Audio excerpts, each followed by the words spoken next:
One,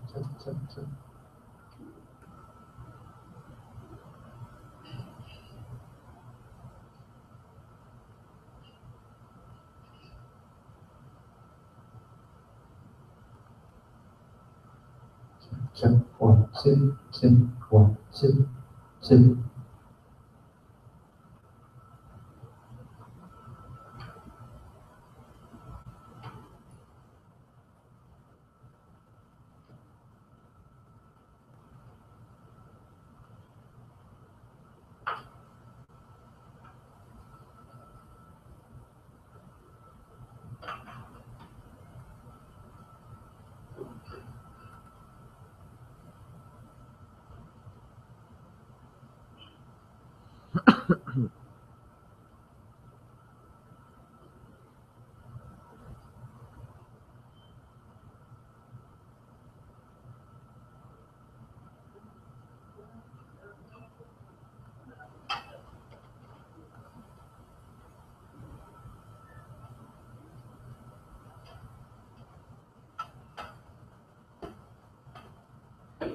It's good.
Mấy cái đã.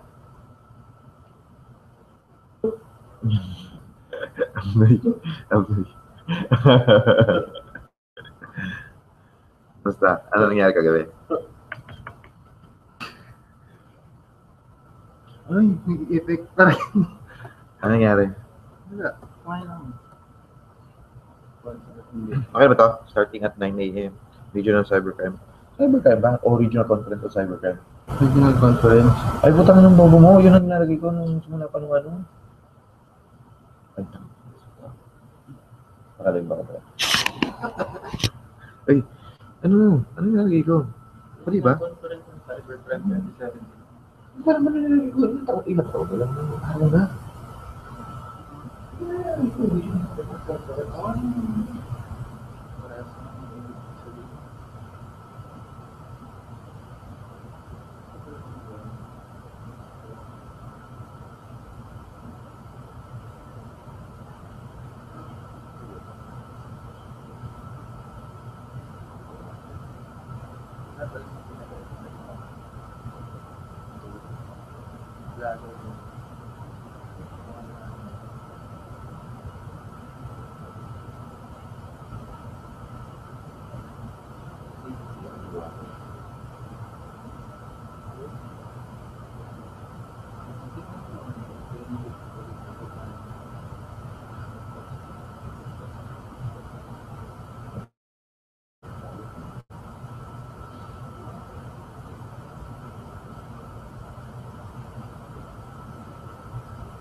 Saan yung laptop yan?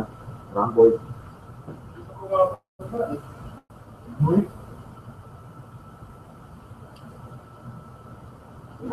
Alam mo yung lucid. Bakit ginawa mo ba yan? Putang ina. Ano ba? Ay? Saan ko kayo naiwan ng photo?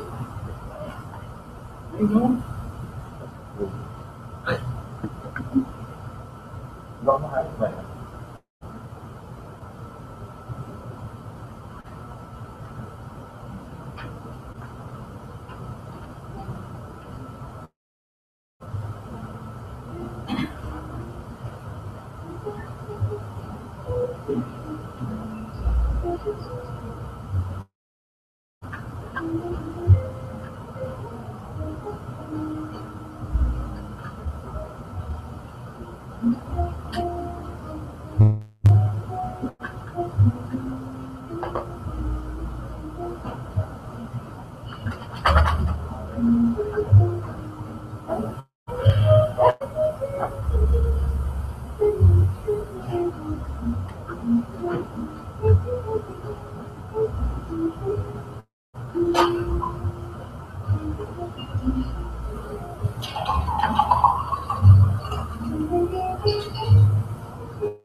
pregnant again?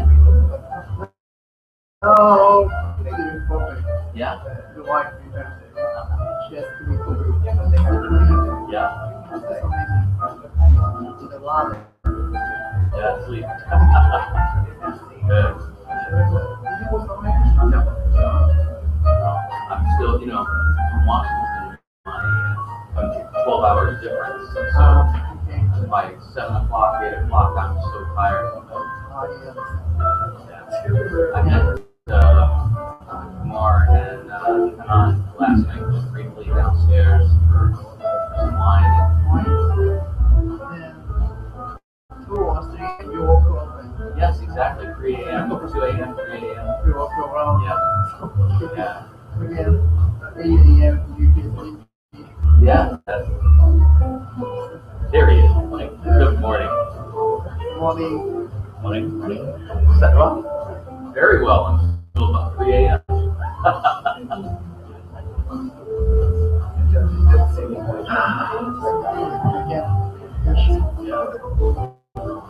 Are you doing another presentation today? Wow. Good for you. Good for you. I like your presentations.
Oh, okay, okay.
Oh, okay, okay. I know.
Yeah,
I really like the presentation, the figures.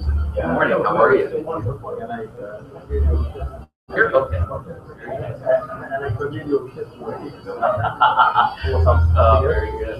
And I just realized that in the newspaper today. You did plenty of what? Plenty of case studies in the newspaper. Oh, yeah.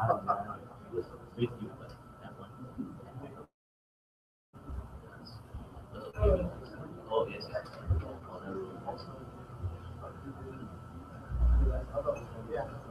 I believe that.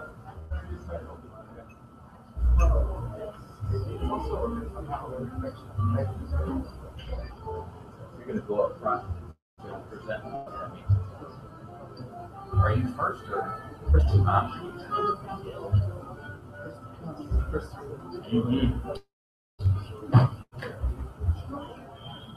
So you'll do such a good job, make the rest of us look very bad.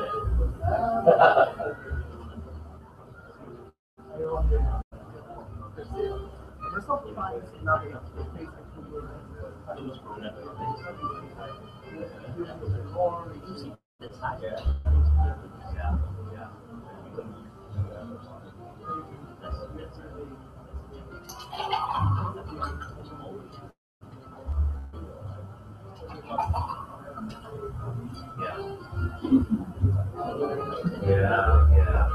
You need a better way of changing it.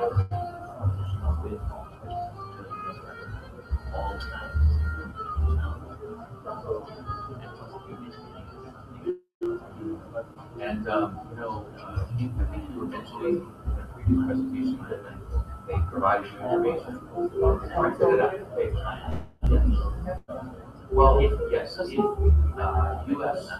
policy is if you don't tell them in your request digital format, they introduce it in the way they want it, so they make it difficult for you. But if you just put in electronic format, yeah, what's that? Right then.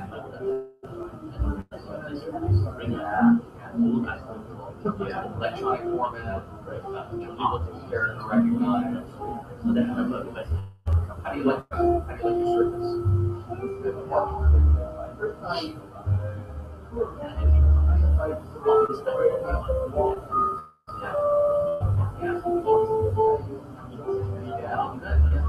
I just started using this is the new Apple Pro, and it has I'm shocked how good it is. Yeah.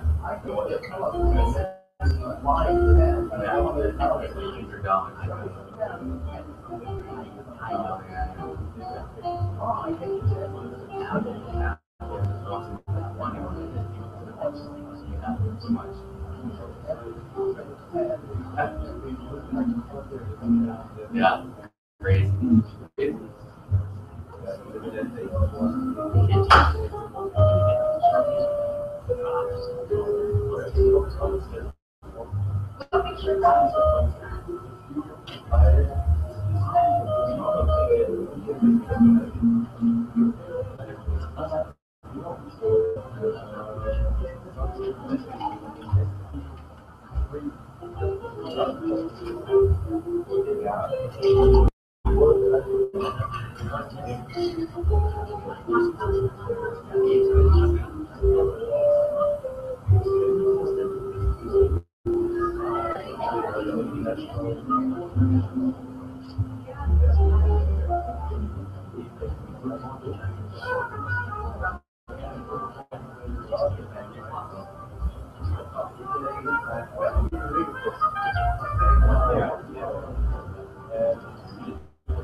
Cappuccinos, cheese, and almost raw.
Hello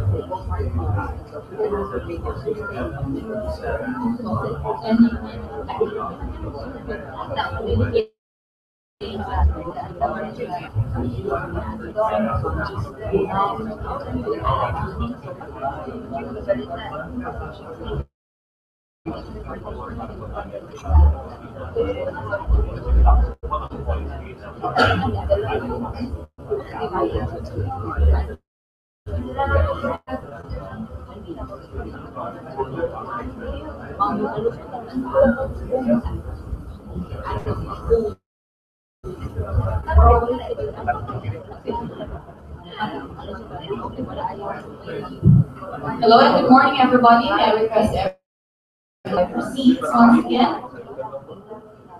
We are on our final day of the conference. I'm sure you're very excited to go home. So let's try to go through the session scheduled this morning. For today, we have session 5, which will be about case studies on best practices, and we have 3 presenters this morning. We will start off with joint investigation teams. We have from Interpol, Mr. Manuel Water left yesterday, so we will only have a presentation of Sun Jin Wong from Interpol. Let's give him a round of applause.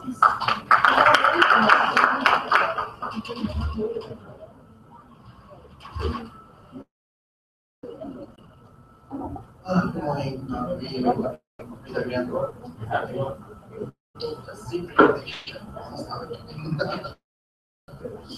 This morning, talk about some drone operations, successful operation. I participated or looked about for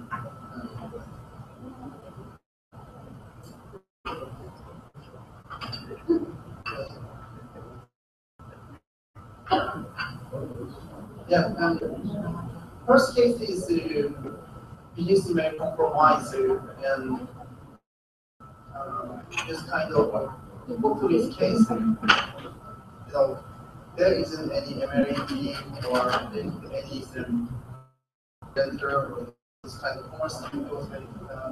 Beginning of this case was very simple, but easily because the city night and previous just in 2 Here, 2016 February, in the morning. Yeah. Here, the perpetrator subject sent email. Sometimes we call it business email compromising, and especially this type of crime is called CEO fraud. Somebody compromised the email over some disputable money, and then he sent email to his bank over deposit division saying, I need to transfer money to this bank account. Do you have? So in this this criminal has to be deposit officer to transfer 150,000. Yeah, as soon as this bank received the email, it transferred the money to Korean bank. Yeah, just 1 or 2 hours later, this officer and this staff employee realized he was scammed, and they reported the regional office of FBI. But anyway, money was sent, and also time bank sent some letter to the receiving bank. Hey, money transfer was by fraud this time giving, but probably the most of time is up to bank account holder. Bank account holder should to give money back. There's no way. Anyway, yeah. FBI officer contacted the police as soon as possible, and very lucky. Every 6 months, FBI dispatching crime investigation specialized agents to Korea, and in my office, while I worked in Korean police, he had a debtor next to me. So yeah, this kind of because it's very simple, just like give me a poor pay and you may compromise case and I just you freeze bank account. Yeah, this process just takes less than 1 hour. We contacted the bank and yeah, and in Korea, bank service is very cooperative to lawyers. They close bank account and it is the all of this case. Uh, okay, translation or bank transfer usually it takes 2 or 3 days. Usually, when you was sent from which you move to intermediate bank, nothing big, as you know, Standard Chartered or HSBC bank there. So it takes 2 days. We contacted the employee of bank and if bank account holder visit your bank to withdraw money, just make a voice call. So one day, just a few hours later, we got a call from the Nigerian guy, bank account holder. He asked us whether can we withdraw money in this center. Yeah, this time we wait for the bank. And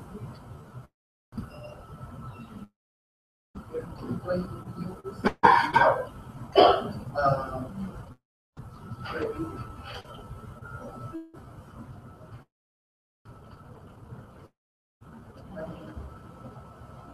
yeah, this is video. Yeah, this guy is the bank account holder. Okay. Yeah, just maybe. Yeah, the total bank realized him. And yeah, most of the time, they don't move alone. 2 or 3 guys waiting around the bank. Yes. He confessed that there is more guys.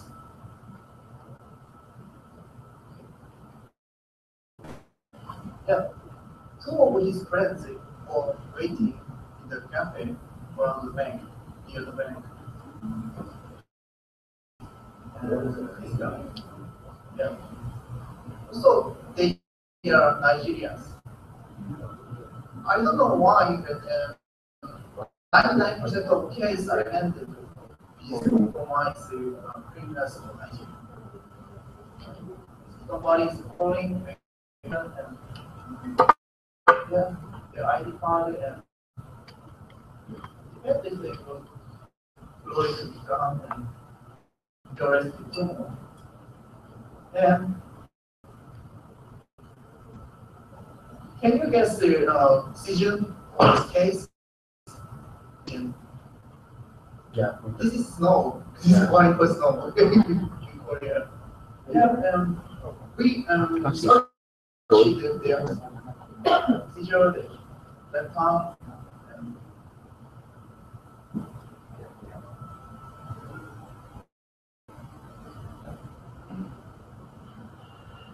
spent for the day and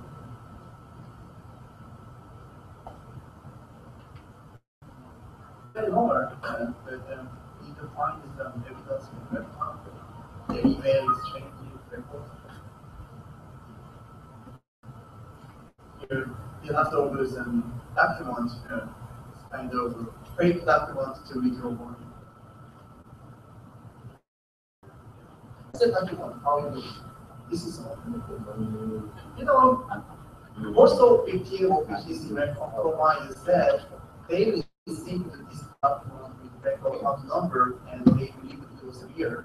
But think about it, nowadays everybody uses Word and Photoshop. Kind of document is very easily to be counterfeit. This is problem vulnerability why people can find BTC compromise. Yeah, second case is Operation Strike Back. Maybe This is the cooperation, and it was made in Philippines.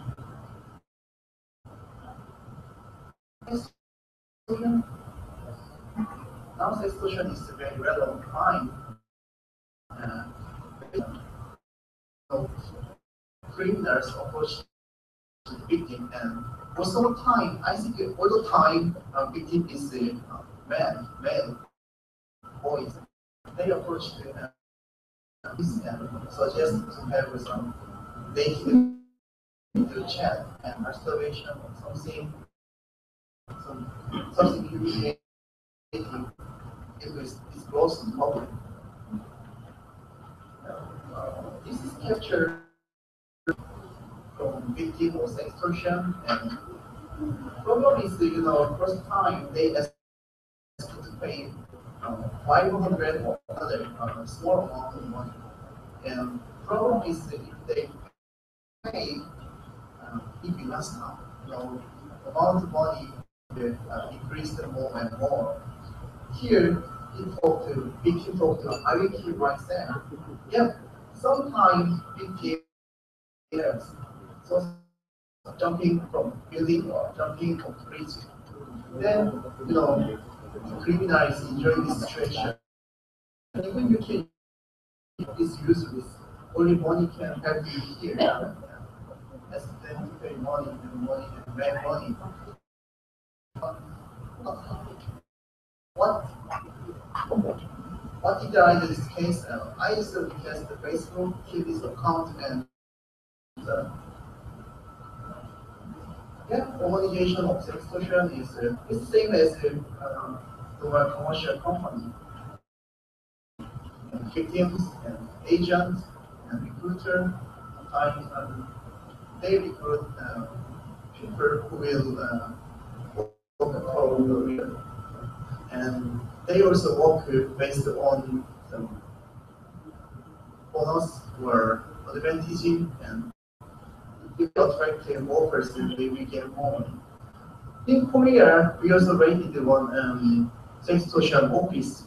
You know, most of victims believe that they are got scammed by girl or woman, but when we raided in the office, when they had to chat, they had to chat with people.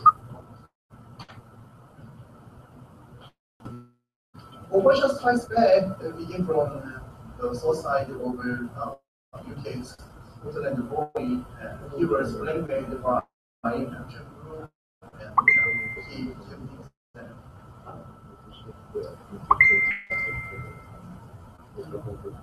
Yeah, we discussed how serious statistician crime is, and the report is identified the information. And in this process, Facebook role was very crucial. Maybe yeah, this is social group based on Facebook, and they use Facebook video chat, and it takes lots of time information about criminals, but Facebook is in their own moderations of this group, and they provide the IP address. And Hong Kong and Singapore police provide more information, and they join. And here, look at this. Hong Kong, Singapore, and UK, and US, and later Australia police joining. Can you find any common theme of this country? Why can you find any common theme? Yeah, there's police, there's people, but not all of them is Asian. What's their common English? Yeah, basically the Philippine criminal organization, they use most of the time from English-speaking countries. And Korea, in case of Korea, most of the crime originates from China, and especially Korean, Chinese, and this kind of crime is based on their range. Yeah, Philippine police raided their building and arrested him. You guys see picture electronic evidence and people visual arrest. But problem is this kind of crimes, extortion is still going, still going, and yeah, Facebook countries and doing some awareness campaign. As a such an operation, maybe some of you, yeah. This operation was back to history. 2016 Russian meeting in Seoul.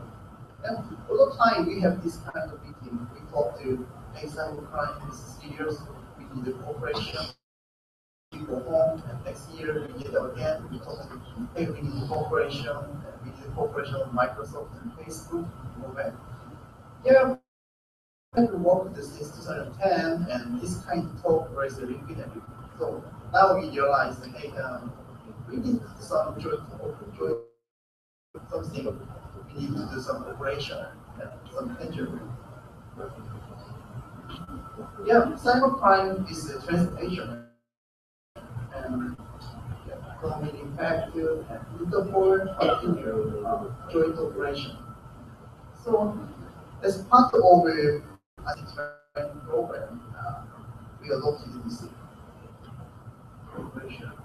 Here, training. So part of our ASEAN capacity program provides the training and resource. Okay, first of all, we need to deliver cybercrime basic and training for countries. Then we can let them use what they learn from this training. So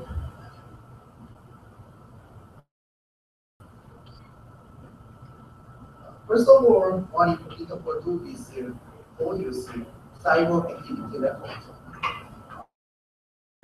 Some crimes related with ASEAN countries, and we deliver the report and we found this kind of intelligence and why don't you open investigation?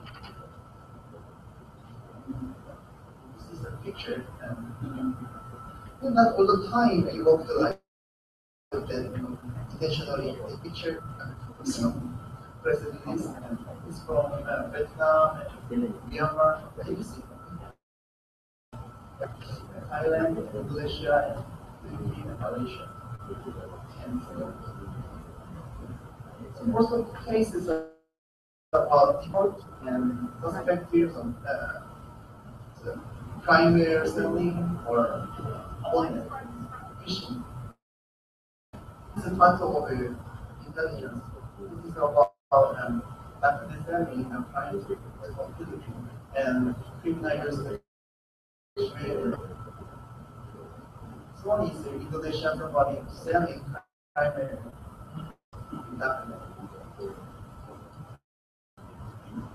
And yeah, this is about one that criminal exploit the vulnerability of the president using website. This intelligence provided by customers. But during this operation, lots of the private sector participated and provide intelligence and they provide the advice and technology. Yeah, that's positive. He's talking about vulnerability. Yeah, the phishing side, scaffold for his investigation. And finally, we were found this whole IP address, this whole website is edited by Nigeria. Okay. So about 10 days, this operation, 10 days, it took 10 days, and most of the case we get some yes. Anyway, we could learn something out from this operation. Present release. 23 cars were delivered to member countries. Originally, they produced 24 cyber-activity levels. One of them couldn't be released because of some legal issue. It contained some private information. Yeah, because It was about leakage of private information, and it was sold in website. The leakage website for the corporation. So what we run is that most of our packaging. We deliver the cyber capabilities, and they deliver the all to the agency. But Hong Kong, Singapore, or UK, or USA, or Australia, we are not easy with and why we do some translation, part of the information most. The country source, where do we go? Most of the time is from officers, but we need to make sure whether it's deliverable or not.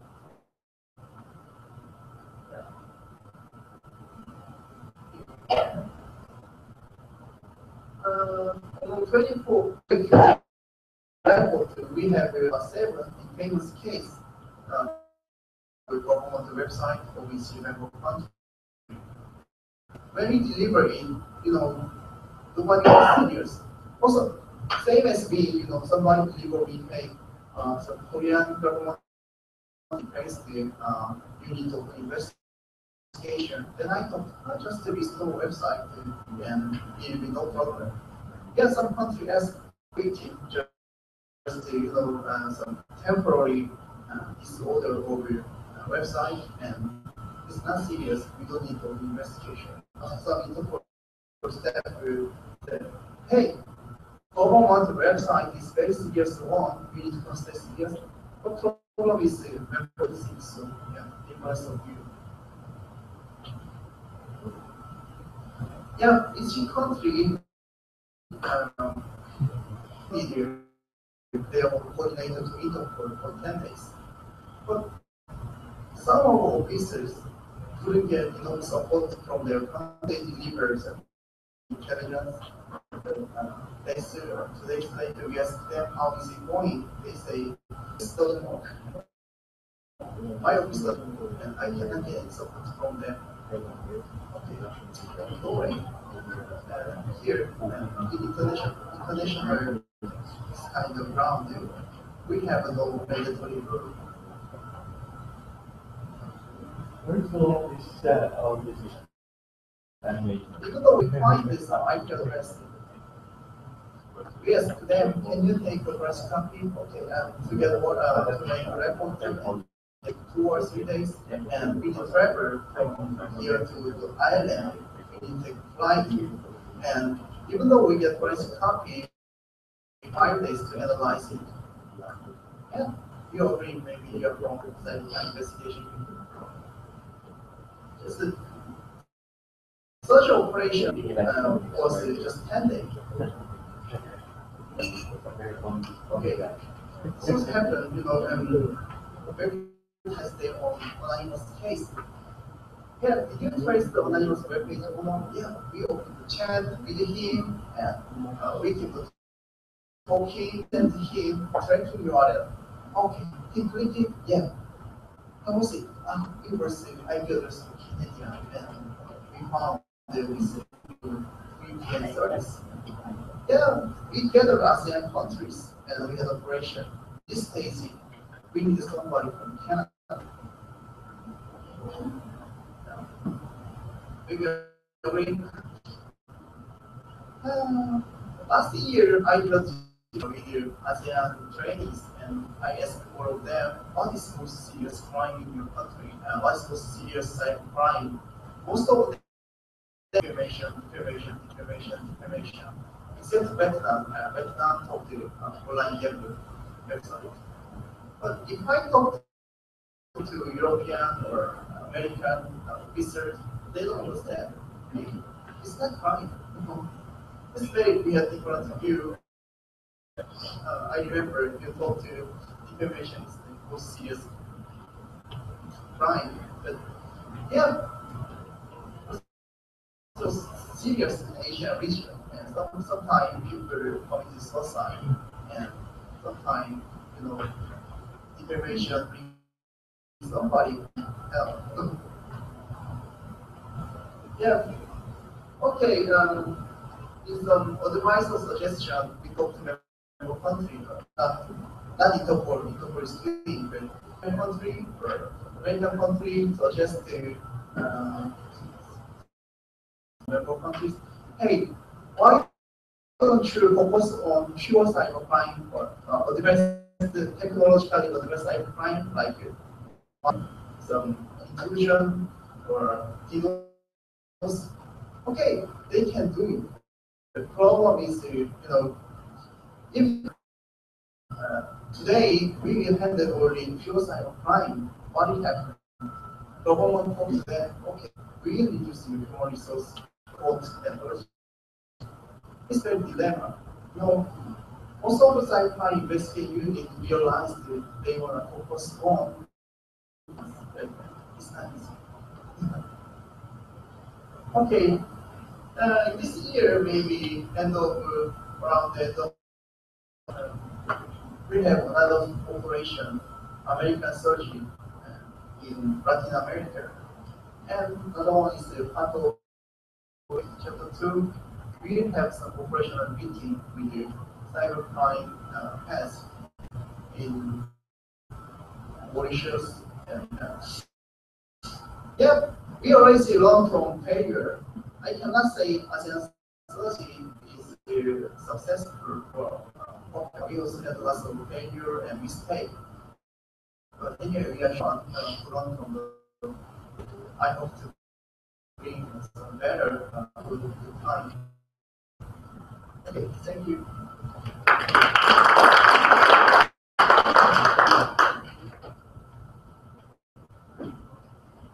Next to speak is from Sri Lanka. Let's have Sri Lanka Fernando. Jay, please.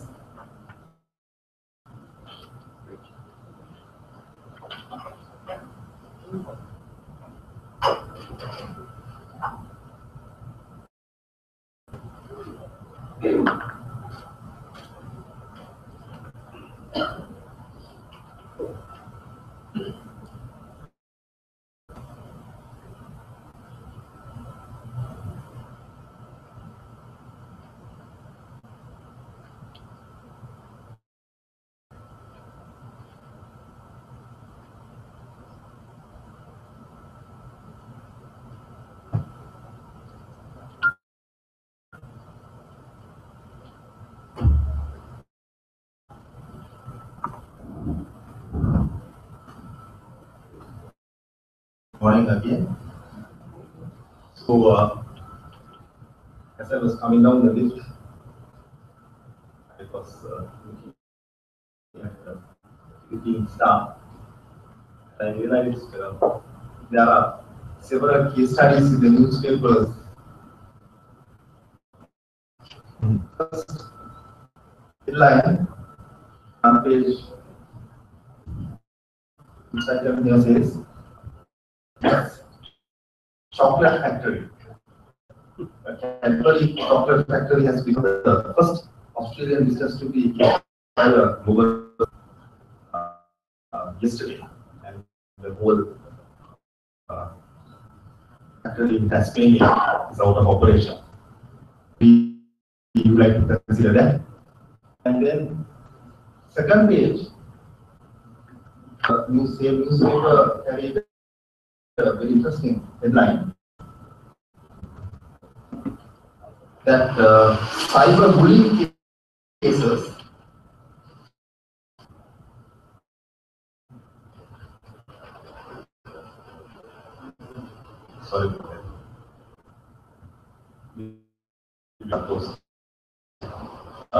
second headline says cyberbullying cases soar in 2016. So, you can see, ladies and gentlemen, although we are cases from other countries,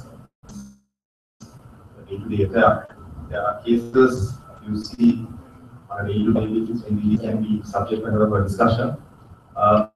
My presentation here is a case gathering of electronic evidence to a drug trafficking matter that was tried and heard before the High Court of Colombo. So we were having a lot of discussions about cybercrime. The nexus between cybercrime and electronic evidence was emphasized, and the use of the Budapest Convention as a tool for gathering of electronic evidence was a core message that was sought to be given.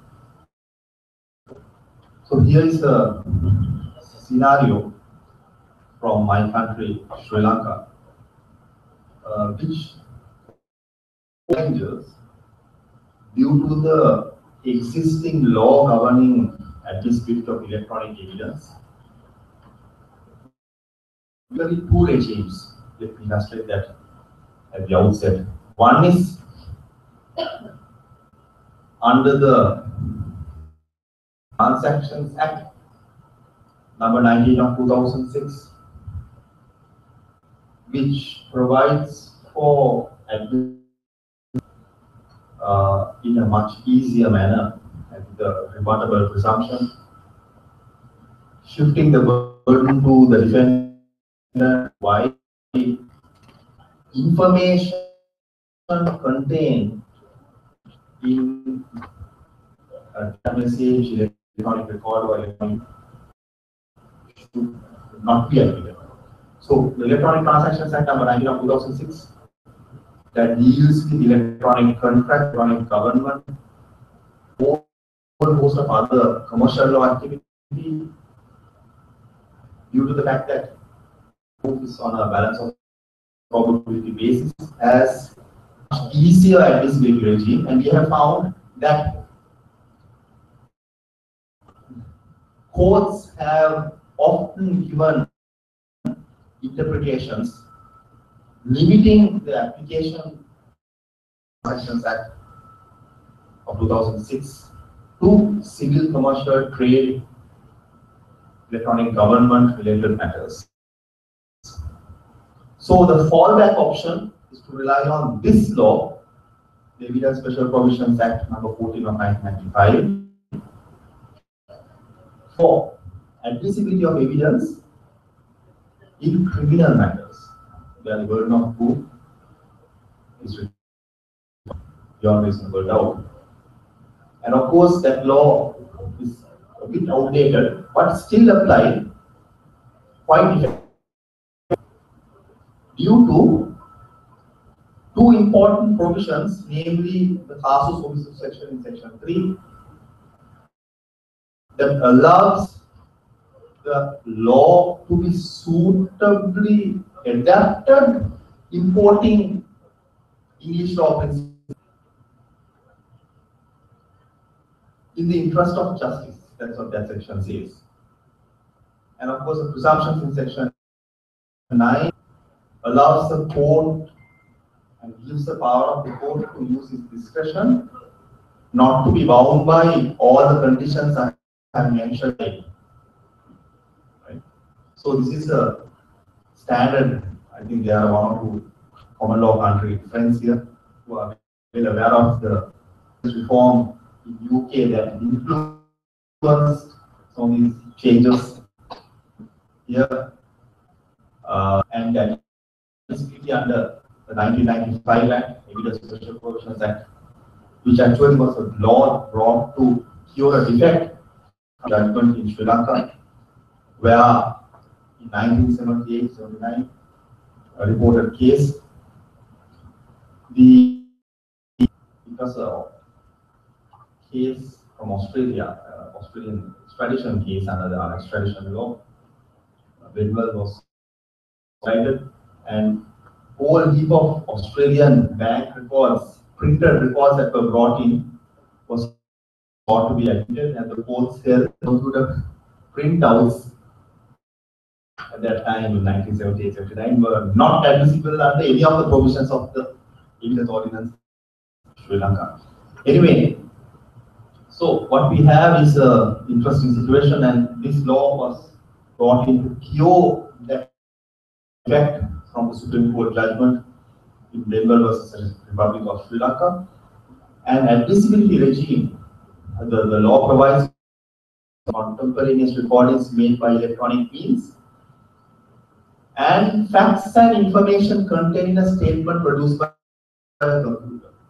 He actually was specifically to deal with the Bengal versus Republic case, and admissibility under the 1995 is subject to the archaic English law principles that came in to our law, that the computer producing the statement was operating properly, and giving or requiring the party producing notice to the other side, to the defendant in a civil case, accused in a criminal matter, to inspect the device through which the evidence was produced. And of course, the Casus Officius section has now been effectively importing some case law from Hong Kong, Singapore, Malaysia, Australia, Canada, and things are advancing much better. As a result, we can see several cases coming up before courts in Sri Lanka, and I'm here to discuss one of them. But before I come to the main case involving this incident, I thought I will briefly illustrate a reported case, AG versus O2 incident, the only incident that ever occurred in Sri Lanka, the murder of a High Court judge by a narcotics gang, coordinated by somebody who was already accused, convicted criminal, the prisons outside Colombo, and the judge within the High Court residential county, and the coordination was done. This happened in 2005, and the first time call records were obtained. This saw a suspect near a van using a mobile phone. Call records were obtained, and all the suspicious calls were monitored, and a real-time interception was actually done for the first time. But that's a reported matter, and I think it was download this reported judgments I have given them. The second one is not reported and might be more interesting because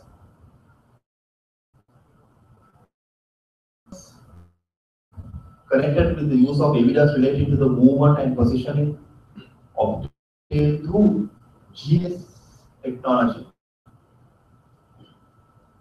So here are the facts. On 20th November 2011, at 21:30 hours, Sri Lanka Navy detected an Indian trawler, Sri Lanka duty boat involving drug trafficking. And this was in the northwestern sea. I've given the latitude and longitude. 5 men in the Indian vessel handed over a parcel to 3 men in the Sri Lankan vessel, and that was detected through night vision cameras of the naval vessel. That also carried some specialized naval intelligence officers who had knowledge of devices. Sri Lanka Navy arrested all 8 persons and took into custody the 2 vessels. Both were using GPS receivers. And the Navy also recovered a piece of paper, Captain Vessel, numbers that gave the GPS coordinates. Top of contemporaneous evidence, right?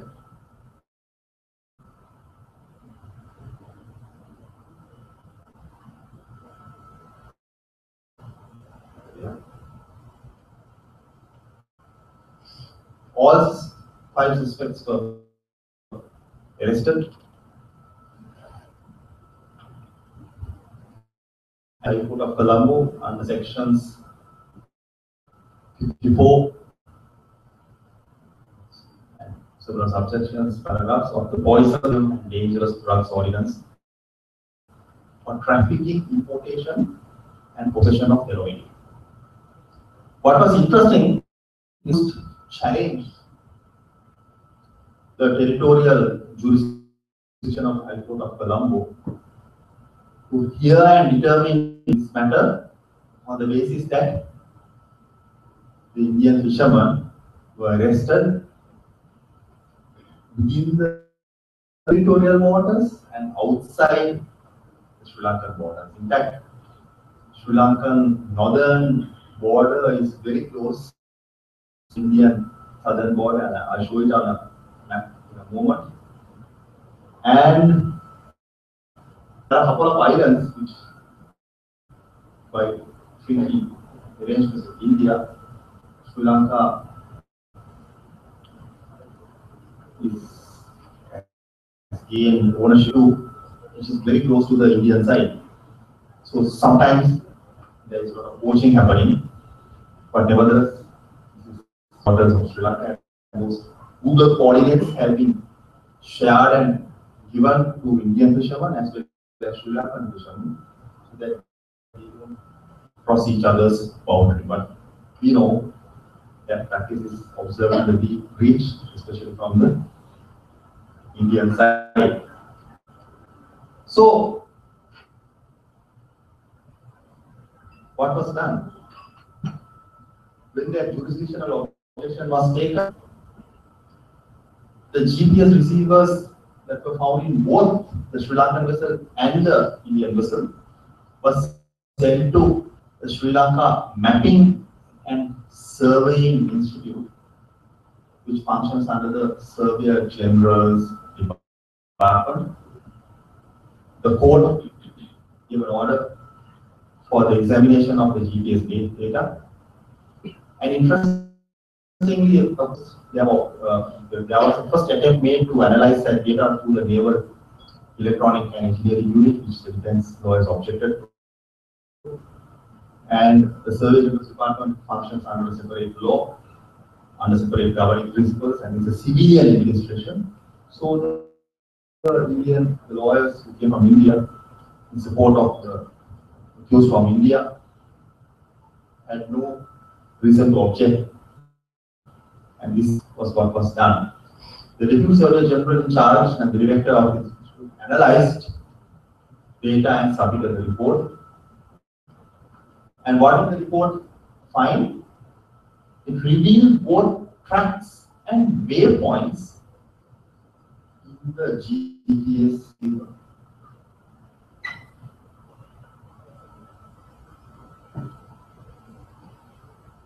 And this was plotted in the, here is the most interesting part. These are the GPS coordinates plotted to a well-known mapping tool, including, and we will see the interpolation to a Google mapping comes the same way. You can see this is the path that the Indian vessel took. A to B, this is Chennai. Rameswaram point is here. From Rameswaram, they enter that way. And this is the outermost Kachati island that Sri Lanka acquired 2 or 3 after a dispute in 1974. And this is the maritime border. So the Indian vessel, over several hours, used to skirt the border during the daytime, and at night entered the waters of Sri Lanka. That's the path that the Indian vessel took. All from the GPS data. And see the path of the Sri Lankan vessel.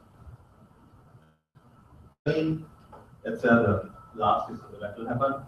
You have the Jatta Peninsula, Jatta area.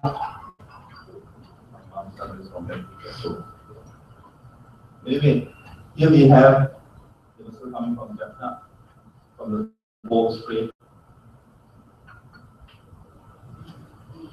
coming to that point where both vessels met. And here is the expanded version of the map that shows how the two vessels came from the two different countries and met in the territorial waters of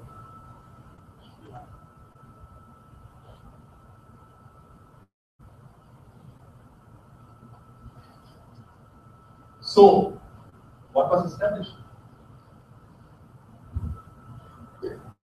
At the time of arrest, both vessels were at the exact location given by the Sri Lankan Navy. Navy produced evidence, including electronic evidence from their own GPS devices, to show the exact location where was intercepted, and those corresponded to the evidence gathered from the GPS data of the vessels. The location was well within the Sri Lankan territorial waters. Therefore, the Sri Lankan High Court had the jurisdiction to try and determine the matter and deal with offences in accordance with the that specific law I mentioned. Indian vessel had knowledge about the territorial maritime both international maritime boundary line (IMBL) between Sri Lanka and India, because the Indian vessel had coordinates, including those marked in red, showing at what point they would enter the Sri Lankan water. The two vessels of the two countries and sailed towards each other, and the GPS coordinates in the piece of paper that one of the vessels had tallied with the point they met, which was pre-agreed with the two parties. So the intention to meet and transfer traffic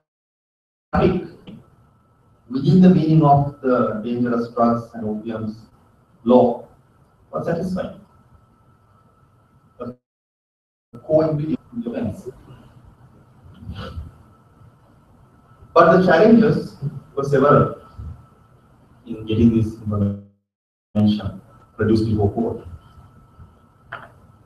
I mentioned the rationale for the Evidence Special Provisions Act number 14 of 1999, based on the Bengal First Republic of Sri Lanka case, which imposes certain conditions. The archaic English Criminal Evidence Act reforms were based on those ancient principles, requiring notice to be given and ensuring that the device was working properly, and output matched the input, kind of absurd scenarios. However, due to the parsimony succession and presumption that the courts would use in given scenarios based on evidence of experts, those are challenges to overcome. Anyway, the defense was, in this case, the 45-day notice period was satisfied because the court, it was the court that sent the equipment for him. Data study and analysis, and notice was given to the accused, and the Indian fishermen hired their own experts from India to cross-examine the experts as to inspect the machines and the manner and method by which the information was extracted. from the GPS equipment. So all requirements under the Indian Special Provisions Act, however archaic and if they may be, were satisfied. And of course, some of the civilian experts who do this kind of analysis are often reluctant to give evidence or testimony in support of what they have done. And some of these very timid people, they shiver when they come to court. And we have some very good prosecutors here. At the cross-examination, they might crash, right? So that's a problem of some of these experts. What others? The evidence was led not only under the Evidence Special Provisions Act, we use all Evidence Ordinance Section 45 to prove the competency of the Deputy Surveyor General and the Director of the unit and the expertise to extract analyze data from a GPS device because that particular officer had that competency. What are the challenges we face? So we all know the challenges of our countries in whatever type of routine criminal case that we use electronic evidence, and the manner and method of producing that evidence is determined according to the laws of a particular jurisdiction.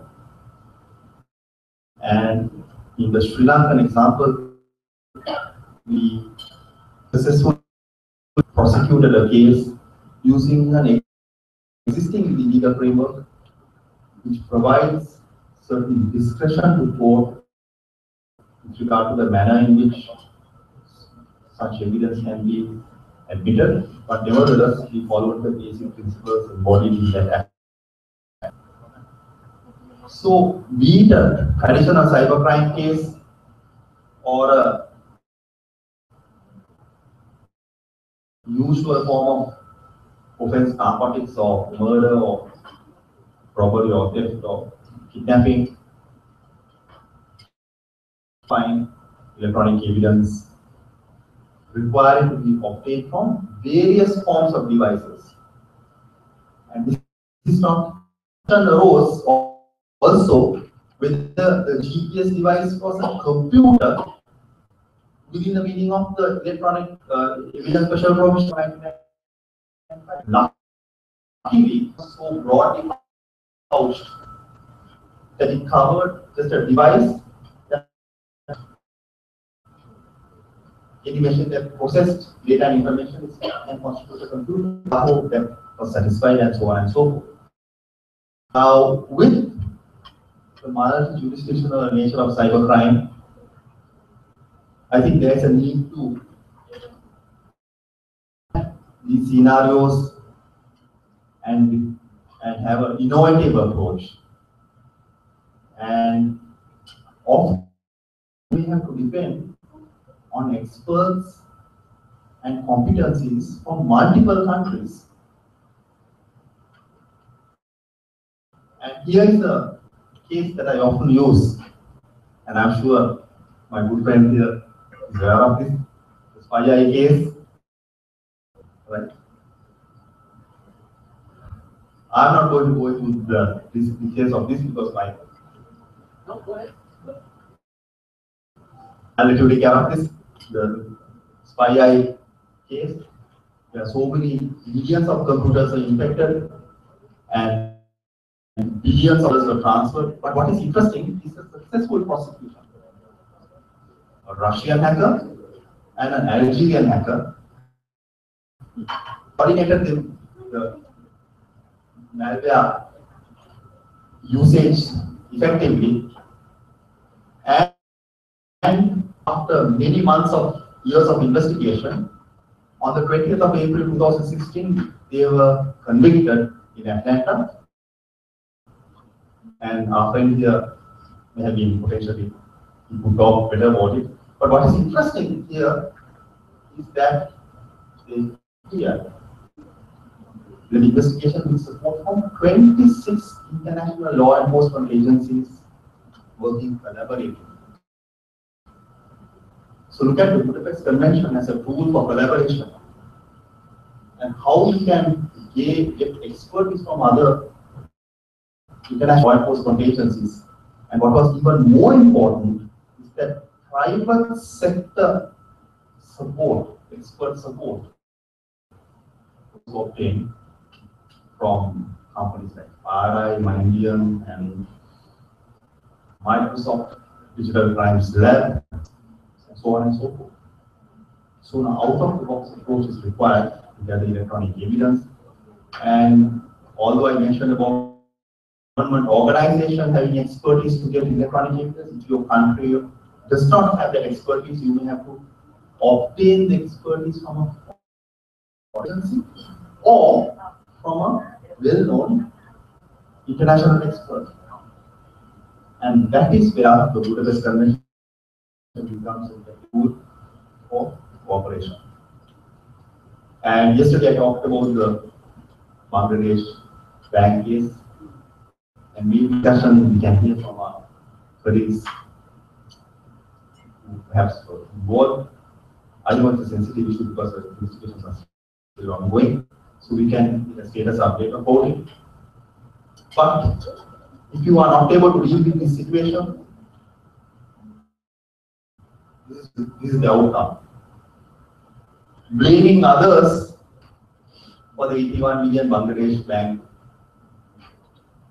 is an interesting snapshot I got this morning from a newspaper I got from one of the years. I think it was from the Wall Street Journal that I got this. So I thought I should share that as a parting comment. If you are not able to deal with it internally, you will always blame others for your cybercrime and electronic issues. Don't come to that situation, deal with yourself. Join the Budapest Convention to effectively deal with cybercrime, international cooperation, and support from private sector experts. Thank you.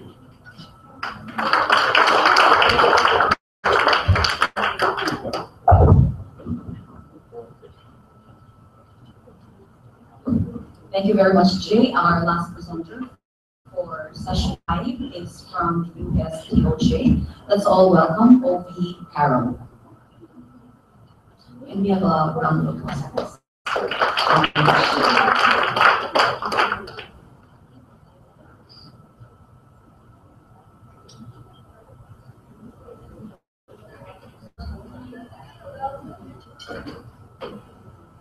I'm always concerned about people giving applause before you actually hear me speak. I'm afraid you'll regret it. So we'll go ahead and get started. My name is O.B. Carroll. I'm the Cybercrime Lab for the Department of Justice. And we have been an 11-year experiment in best practices. As a matter of fact, our lab is actually a resource dedicated to the needs of the prosecutors. We're not first-line investigators. We actually get involved when the efforts or the abilities of the investigative agency is not sufficient to meet the needs of the prosecutors. I think our friends from Singapore have capitalized on this. They are doing basically the same thing. They have highly trained prosecutors into the digital evidence themselves, working in collaboration with law enforcement. And what we specialize in is advanced digital investigative.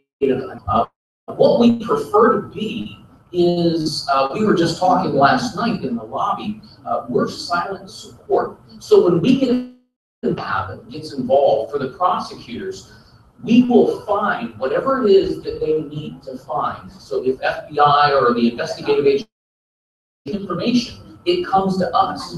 We find it, and we give it back to that investigative agency and say, do you understand this?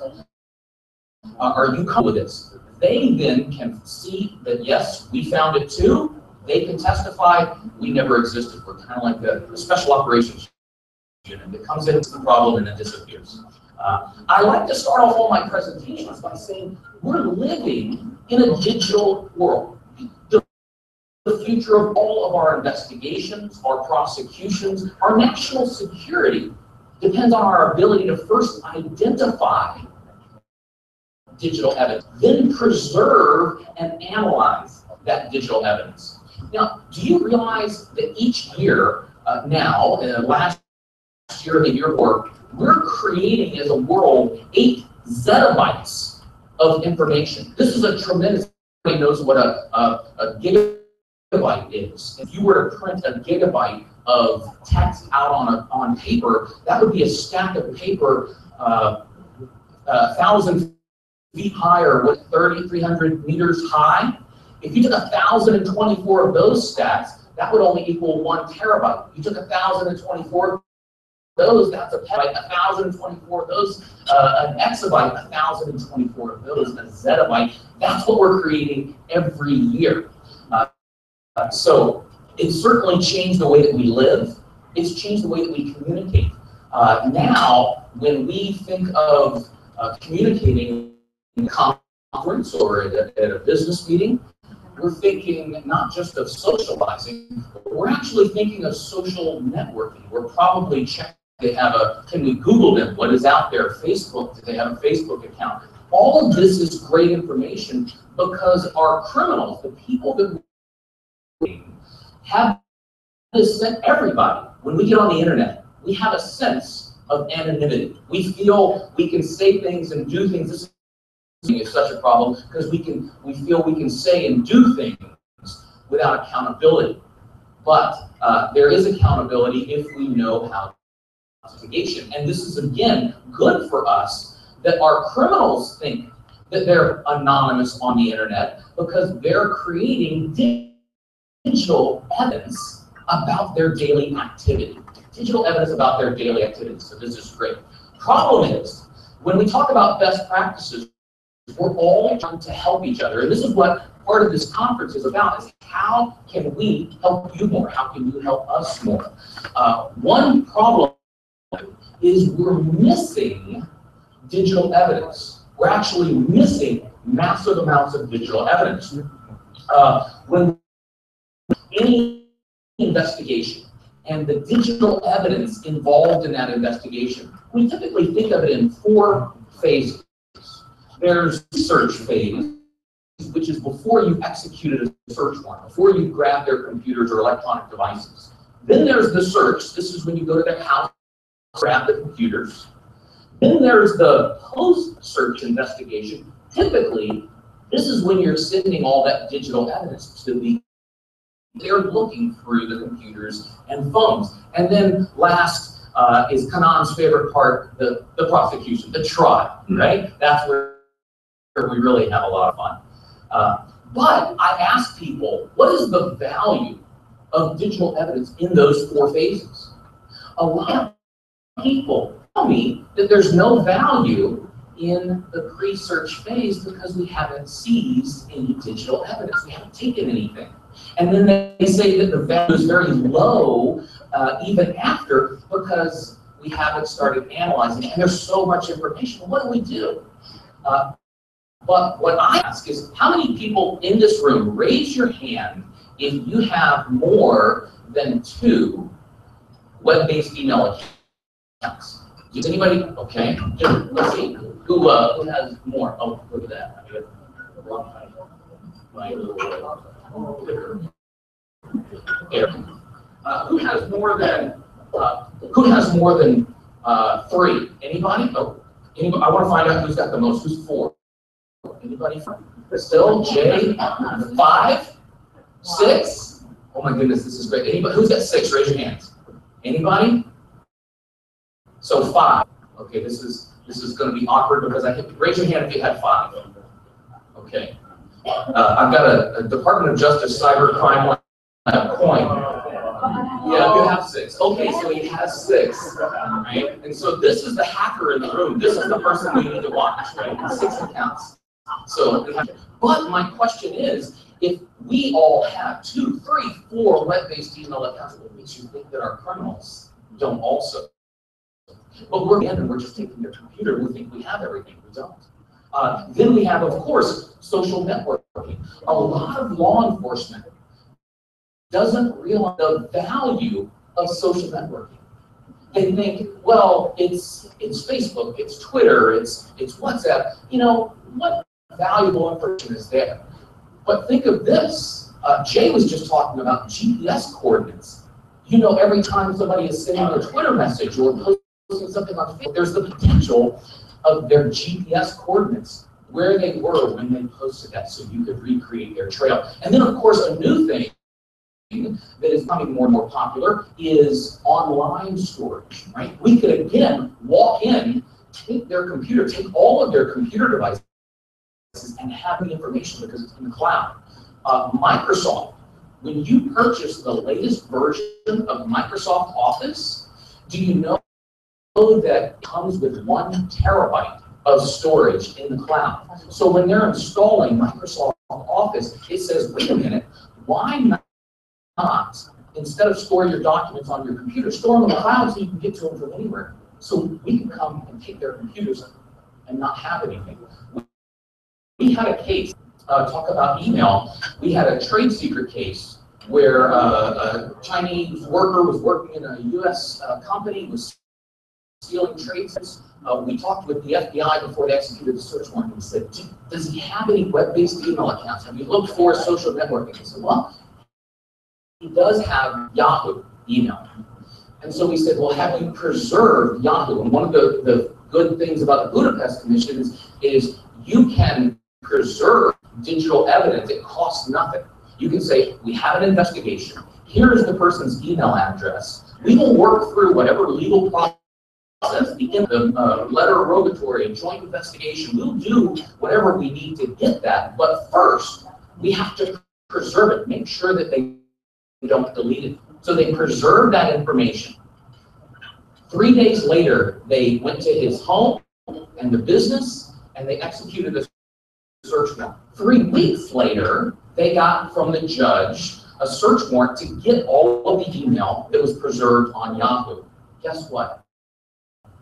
Yahoo came back and said, you asked us to preserve all the information in his account.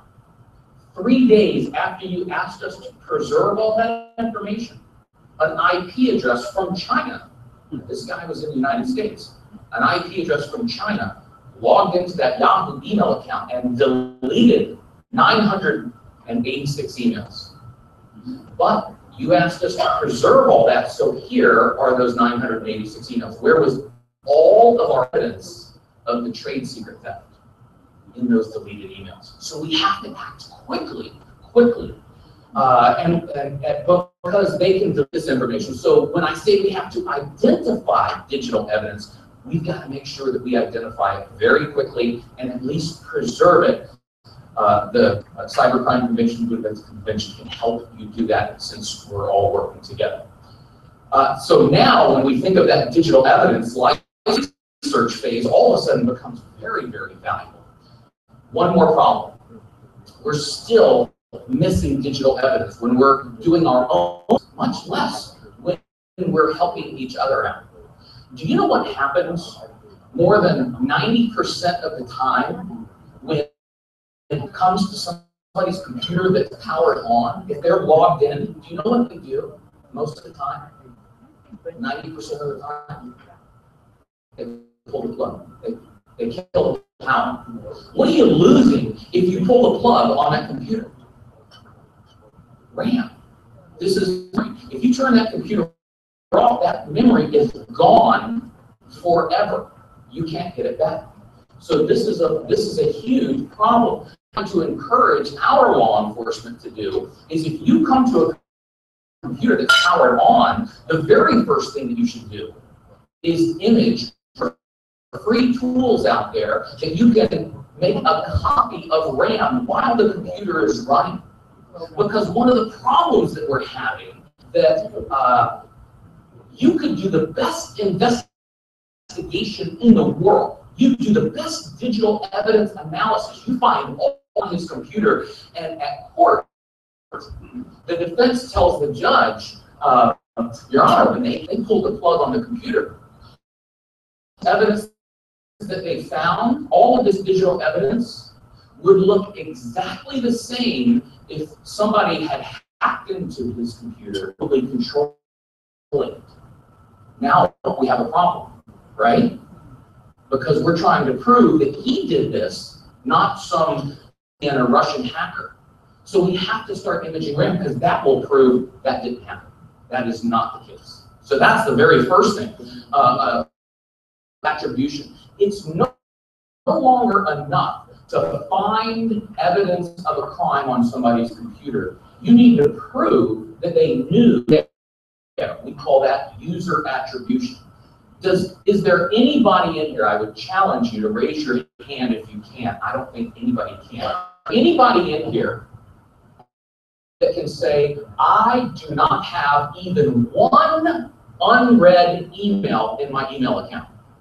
Right? There's no chance. I've got hundreds or thousands, right? So do I know what's in that unread email? No. That's the proof that they knew that that evidence was on their computer. So here's the other problem, and this is about to cause a huge problem for every one of us. We're already seeing it on phones, that phones are coming by default with encryption. But here's what comes to a computer that's powered on, and it's fully encrypted, and I pull the plug. Now what do you have?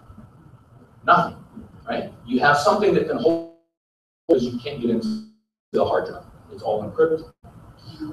A bigger problem is that starting with Windows 10 is starting to automatically, with apps, we need to check to see if that computer has encryption, because with Windows 10, automatically encrypting your entire computer. I see a couple of people with the Surface notebook computers. Did you know that your server hard drive is fully encrypted? It was done automatically with no notification to you. They didn't even tell you it'll be encrypted. Every Surface notebook computer has the hardware that allows Microsoft to completely encrypt without telling you, and they do. So the implication of that is we're going to start seizing computers around the world, and we can't get into them because they're encrypted. And if we didn't image RAM, we will likely never get into those. We have to start changing our best practices.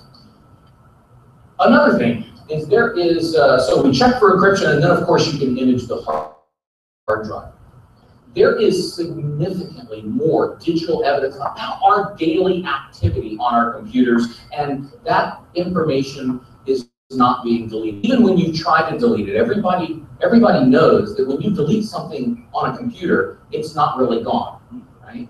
You delete a file, and all that is happening on your computer is every file is listed in the master file table or a table of contents. And when you delete a file and empty the repo bin, the only thing that's happening is it's removing that entry from the table of contents, but the file is still on the hard drive. Stay on that hard drive once you've deleted it. Forever, yes, exactly. You said it exactly right.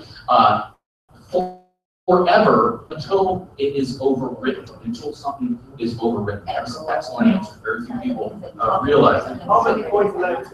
I now have only my room key and breath mints. And I bring the breath mints in case somebody falls asleep while I'm speaking. I'm going to do mouth to mouth, and I so, one other thing, if that doesn't scare you, just stay awake.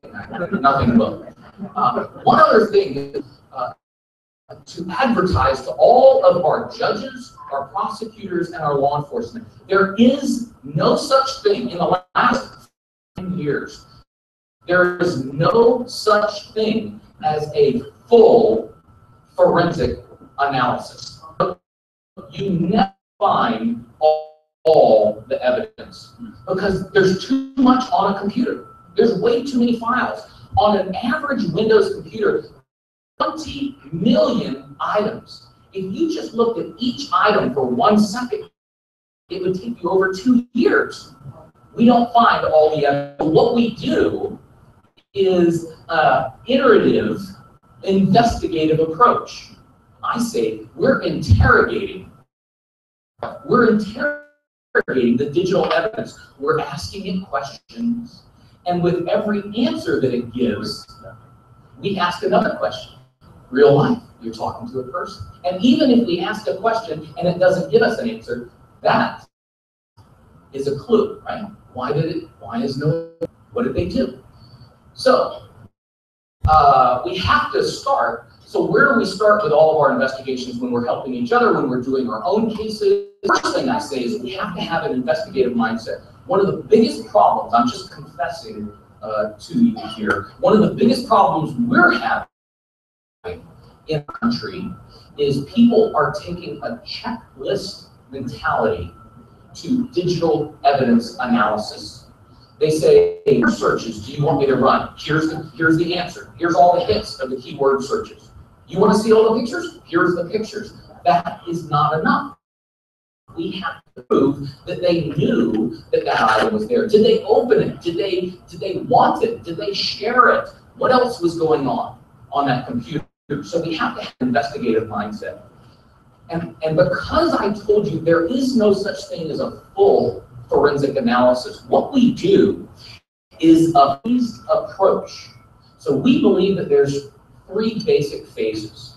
The first phase is triage, right? That's a quick look at the computer and talk about some of the things that you can find with a quick triage, right? The special forensic artifacts that can tell you 80% you need to know very, very quickly.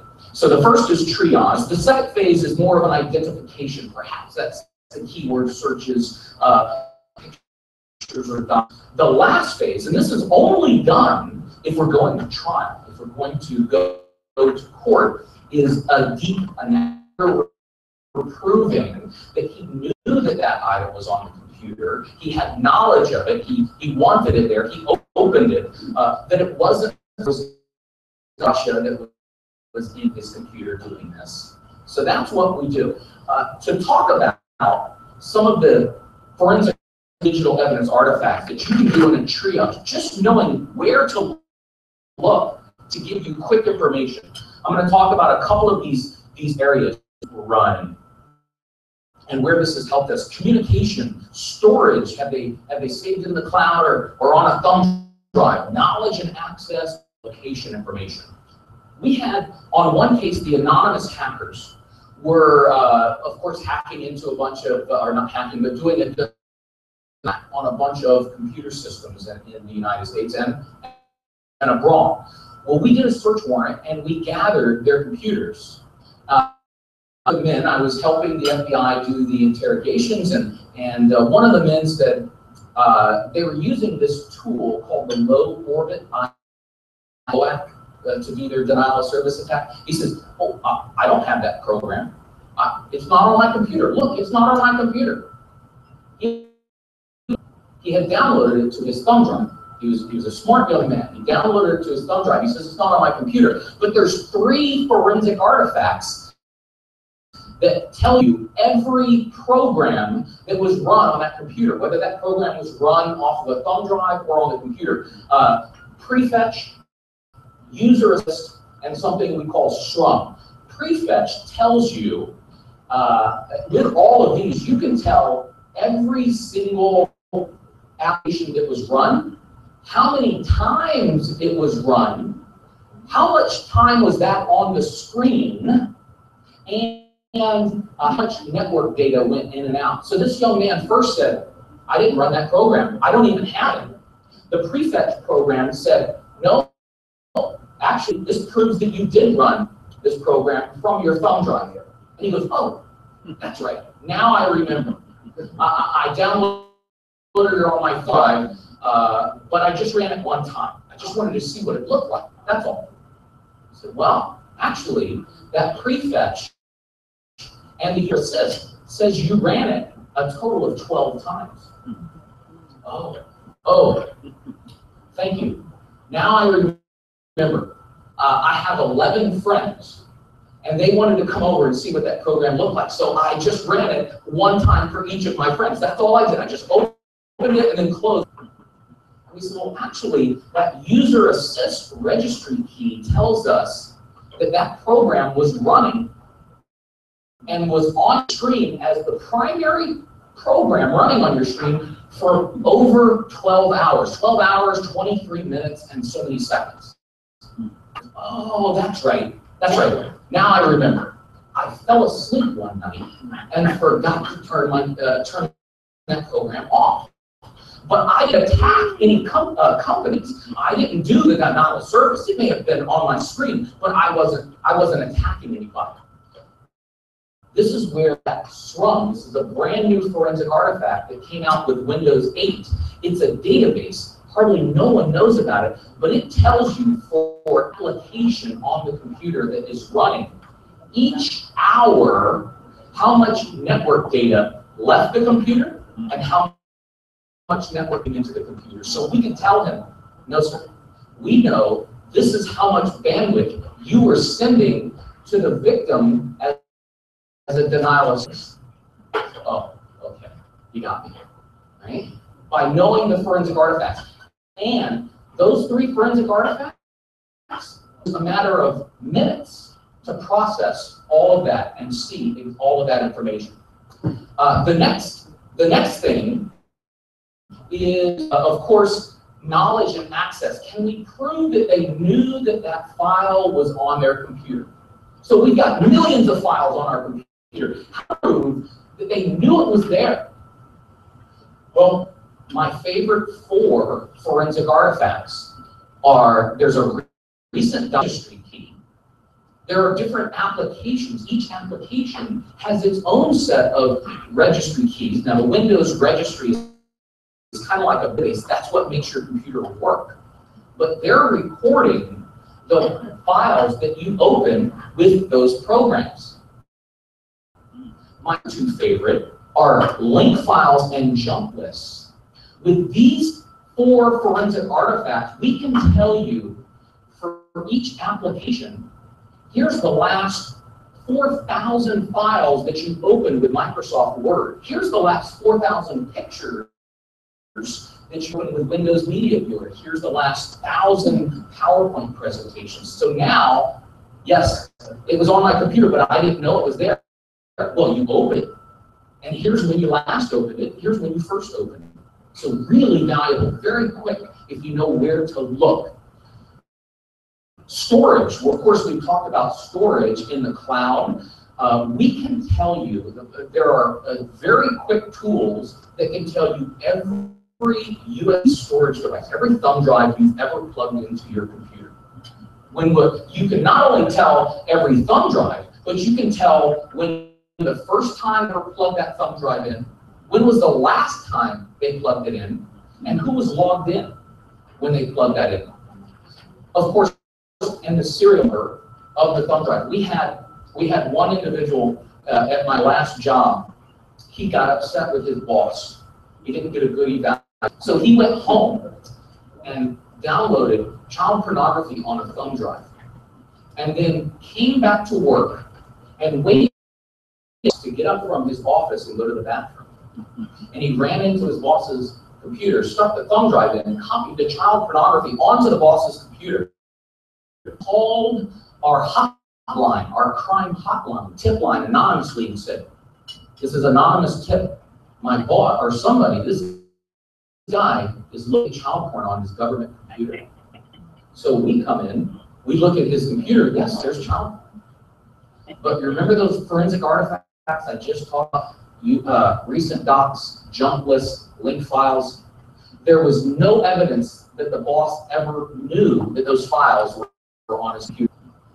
So when we found out the boss never opened any of the files, never knew that they were there, then we said, okay, when did these files on this computer at a specific time because the date is recorded in the creation time. And we said, well, what else was happening on this computer? At that date, we saw a thumb drive was plugged into that computer for the very first time. We got the serial number of that thumb drive from the registry. And with the IT department, we said, we want you to scan every computer in this company and look for this specific key and tell me who else had this thumb drive plugged into their computer. There was only two people, the boss and the guy that put it there. So again, very helpful. But one of the problems, sorry, I just passed that slide, is Windows 10. Starting with Windows 10, Windows 10 started erasing evidence of those thumb drives that haven't been plugged in 30 to 60 days. Now, it's still on the computer. You can still find every thumb drive, but all the tools that we're currently using right now will not show you those thumb drives that have been used by Windows 10. There's a new tool out by TZ Works. It will actually show you those thumb drives. Another thing is location information. How would you like to know where this laptop was? Do you know that Windows is remembering every network you have ever connected to? Every network you've ever connected. So we're all connected to the Wi-Fi here, right? That is on your computer now forever. Every network your computer is connected. When was the first time you connected to it? When was the last time you connected to it? And how much information came in and out of your computer? We had a young that hacked into this company. It was called We Buy Any Cars company. He stole his friend's username and password. He then drove 100 miles away, went to a restaurant that had free Wi-Fi, connected to their Wi-Fi, and used his friend's credentials to VPN, do a virtual private network, into the company and deleted their voice over IP network system. It took the company completely down for 10 days. But they couldn't prove that he did it because it was somebody else's credentials. When they got the computer, we showed them the registry keys and the logs that is keeping track of every network you ever connect to. And does anybody know about the website called wiggle.net?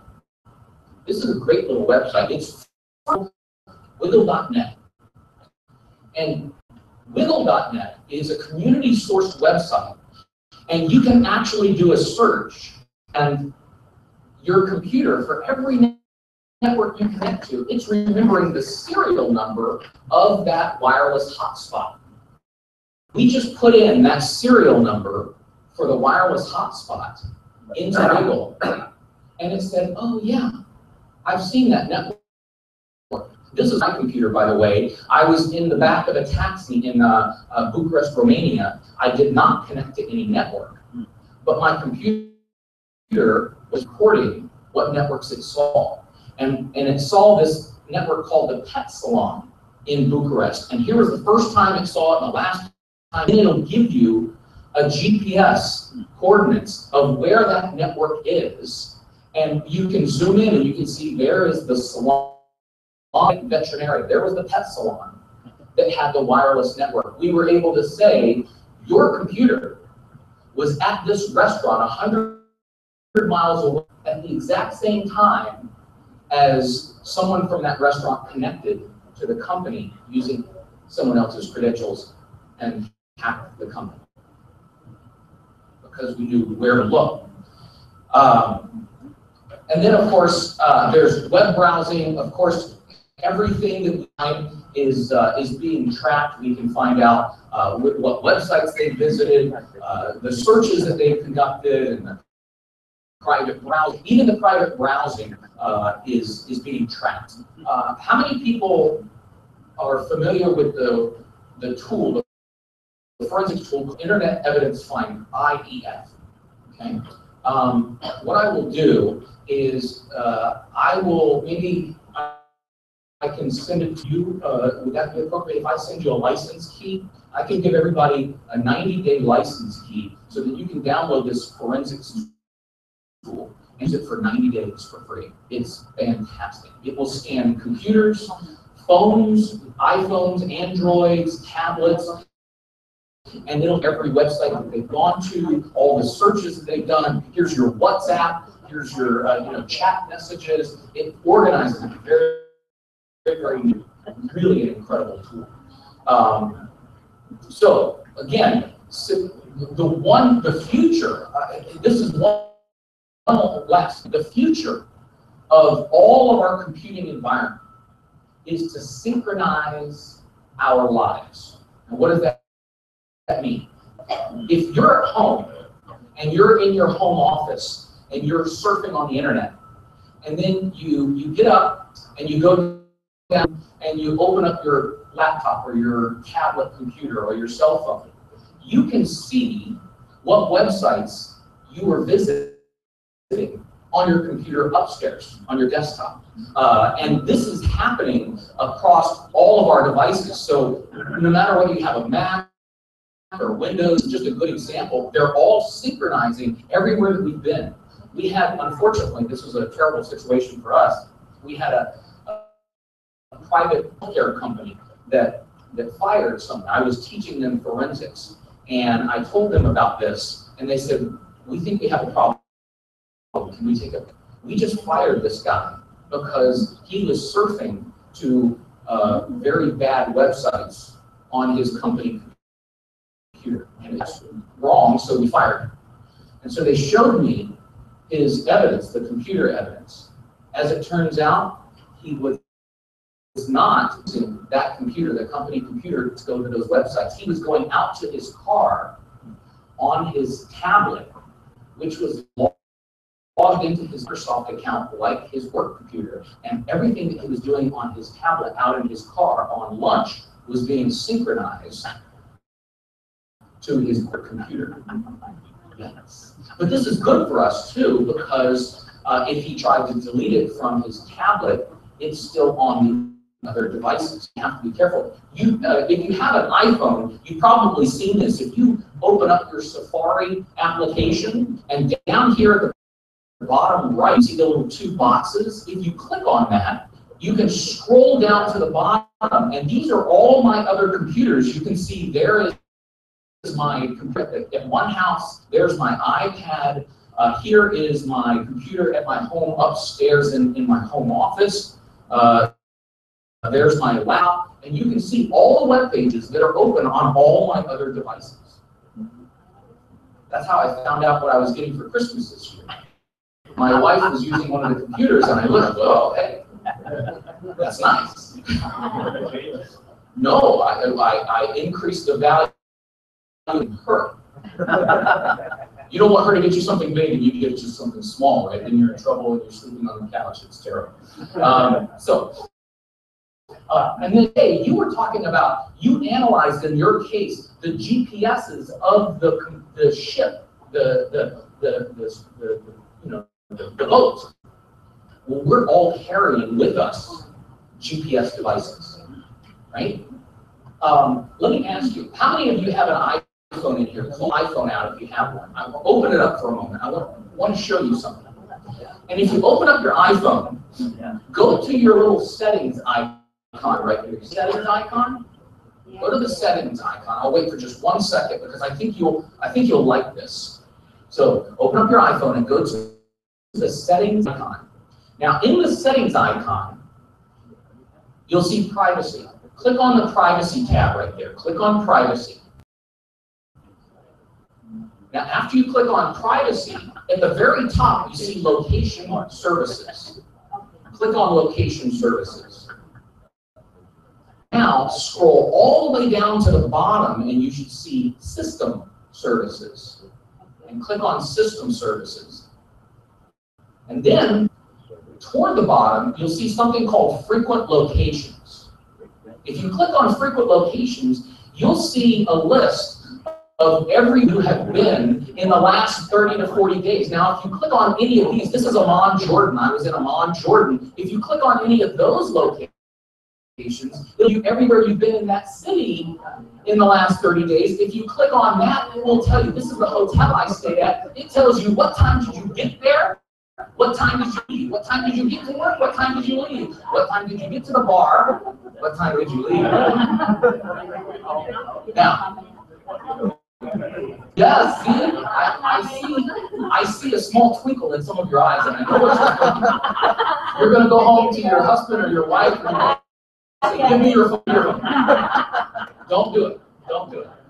Wait until they're asleep. Put their finger on the phone, and then that way they don't know. And this is just Apple. This is just Apple. Everywhere you've been. When did you get there? When did you leave? Androids are also doing it, and Google is also tracking you.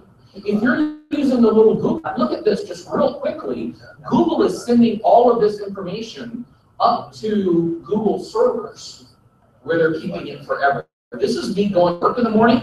I was walking down to Main Justice in the afternoon for a meeting, and then I teach part-time at George Washington University here in Arlington, so you see what time I left my office, and then you see me driving home.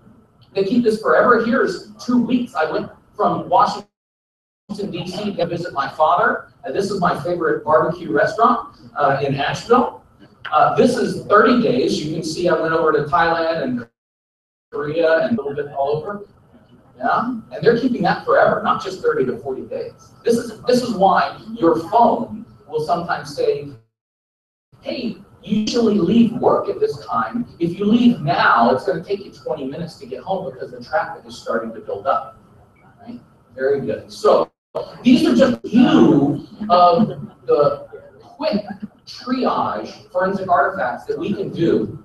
And you talk about a week to look at the computer.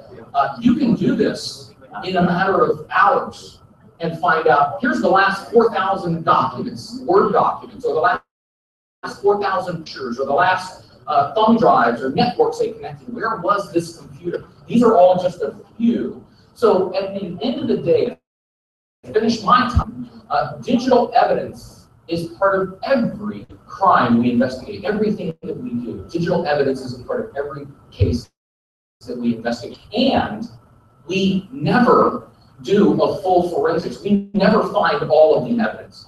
We do a phased approach. So being smart about, and Kanan was telling me the other day how, I apologize, I hope I'm not saying anything inappropriate, but how he was finding much faster than his law enforcement was finding the evidence that they needed for trial, because he knew where to look.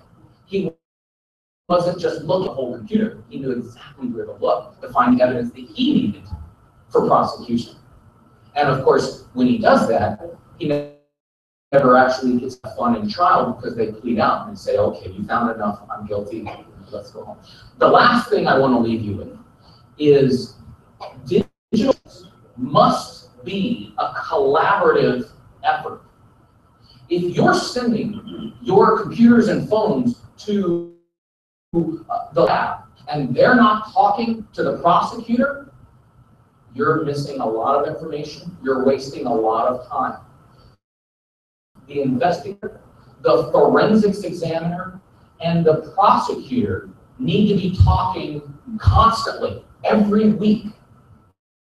What have you found? Here's what I found. Okay, and the reason why is you may find evidence of a crime, but if my prosecutor is not going to charge that crime, why do I need to spend time digging up all that evidence? So collaborative approach. So that is my time. I'm going to leave time for us to be able to ask questions if you wanted, so I'll turn this back over. And thank you so much for giving me this time.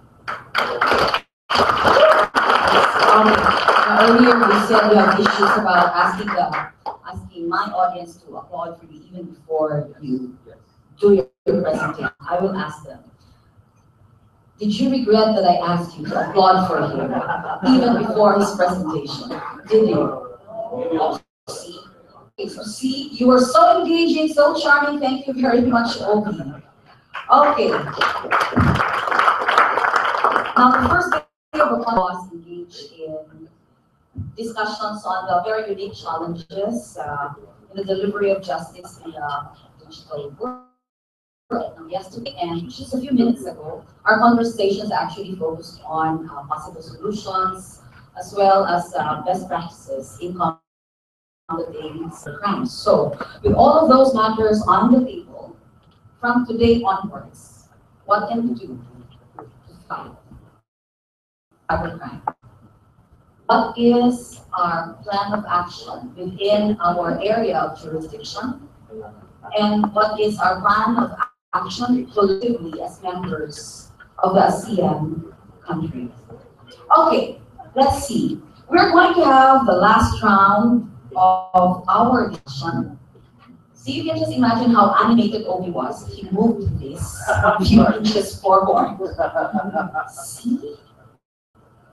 Even that. I'm not Really tall got enough. so excited. I'm not tall enough to be seen behind the podium. I had to come out. I don't really call it that way. I say I'm height deficient. Very good. I'm vertically challenged, Vertically but empowered. And Yeah. Correct. Ah. Okay, you'll be joining us here in the roundtable discussion. Each country will be given 5 minutes to do the presentation, and my colleague here is actually very ready. He prepared this overnight. As a matter of fact, he didn't get enough sleep. He only slept at 5 in the morning, woke up at 6 o'clock. That's why he came in late. Okay, considering that he was issued an order by the honorable judge here, we will have Phil Robin do the presentation first.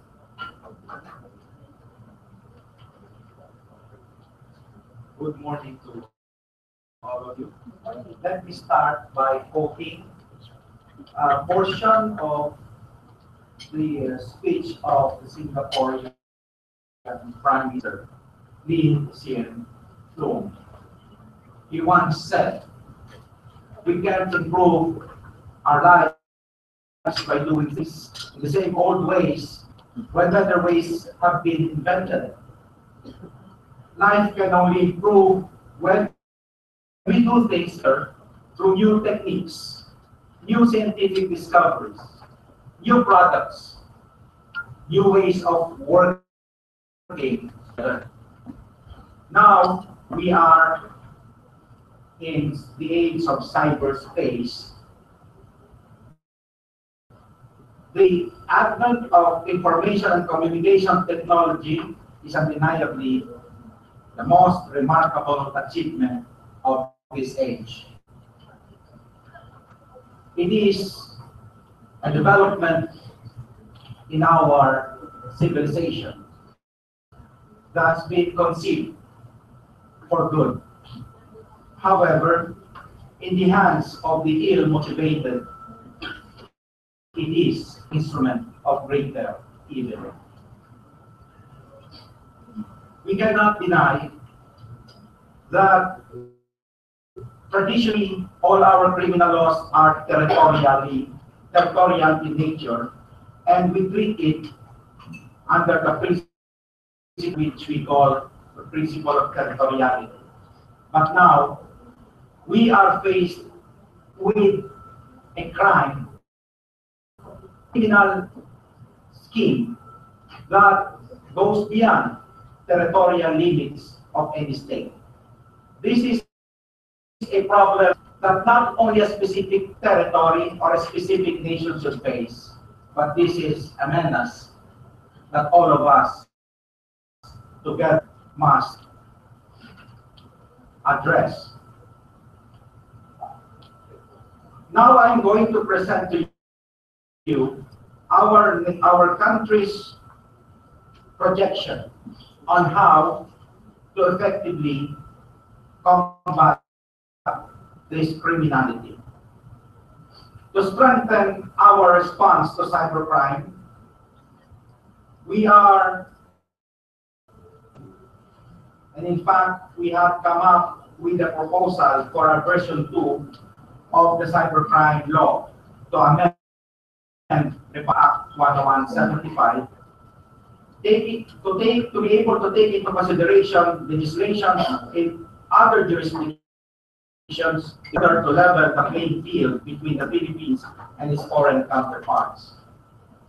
In the area of computer forensics, we plan to launch the National Computer Forensics Training Program, which is a consolidated training for all law enforcement agencies, which will provide structured procedures and guidelines consistent with international best practices.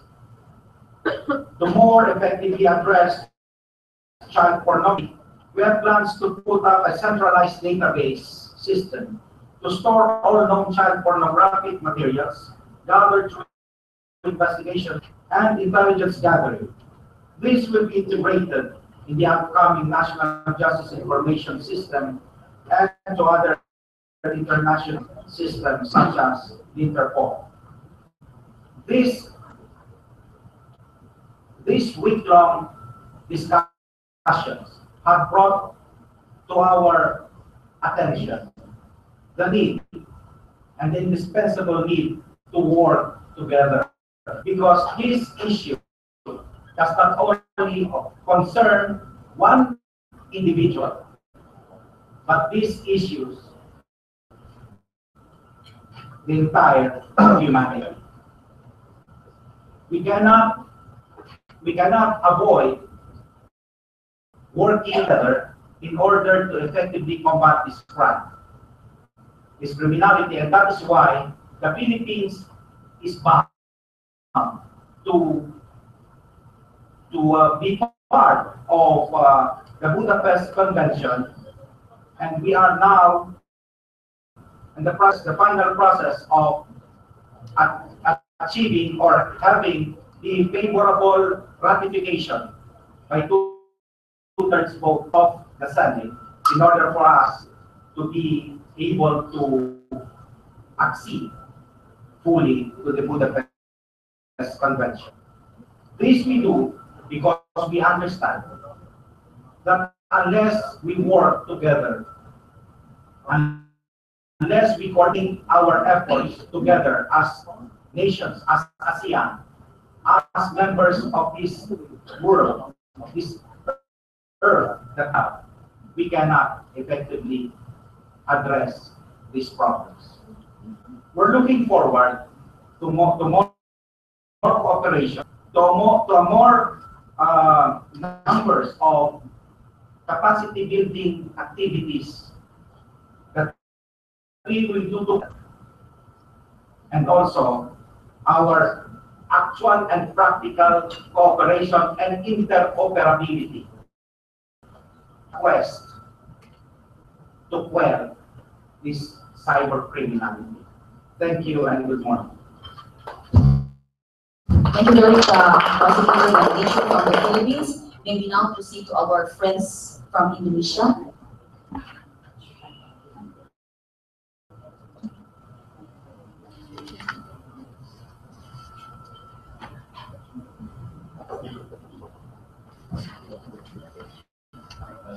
Good morning, everyone.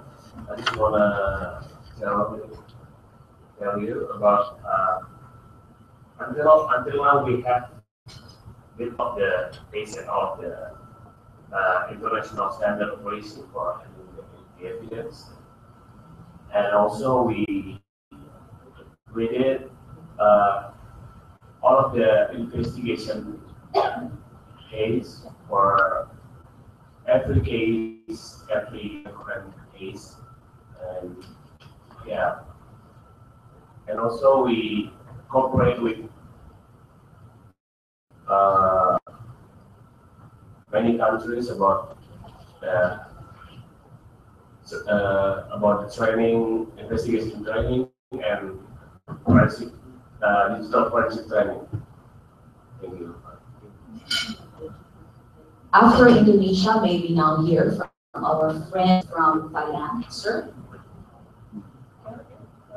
Okay, before we have our friend from Thailand and our delegate from Indonesia would like to add more to what was already presented earlier. Yes, ma'am.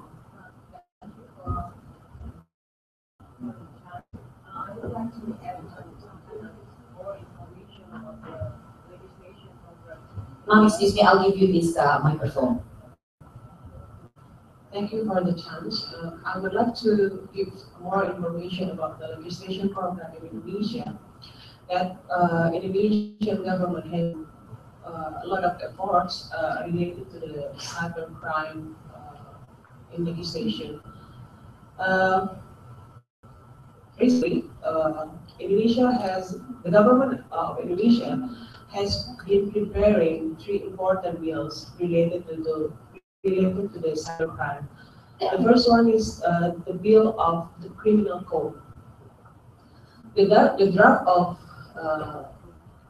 criminal code is initiated by the president and by the Ministry of Law and Human Rights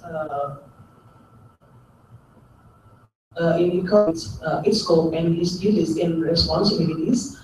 And right now, the criminal code bill is still in discussion with the government and the parliament. And also, the content of the bill itself already adopted some of the convention of the cybercrime, like using the electronic domain and information, and also adopted related with the child pornography. That's the main progress, I think. And the other one is the government of Indonesia is also preparing the bill of intersection. The draft of the bill has been prepared by the Ministry of Communication and Information as a result of as implementation of the judicial review in Constitutional Court of Indonesia, that before the substance of intersection itself is in the law of electronic information transaction. And the reason or the background of the law is because before it is regulated in a government regulation. Some people think that it is a part of the substance of the law. Therefore, they claim to the Constitutional Court, and the Constitutional Court decide that the government of the Republic of Indonesia should put it in law. That's also the main progress of our legislation. The third or last one of legislation related to the cybercrime, that the government of Indonesia, through Ministry of Law and Human Rights, also has been preparing about the criminal procedure code, which still synchronize and harmonize deal with other legislation. Therefore, related with all these conference, Indonesia in legislation field also look forward for a number of cooperation in this chance, I think. Thank you very much for this edition. Thank you very much, ma'am. We now proceed to Thailand, sir.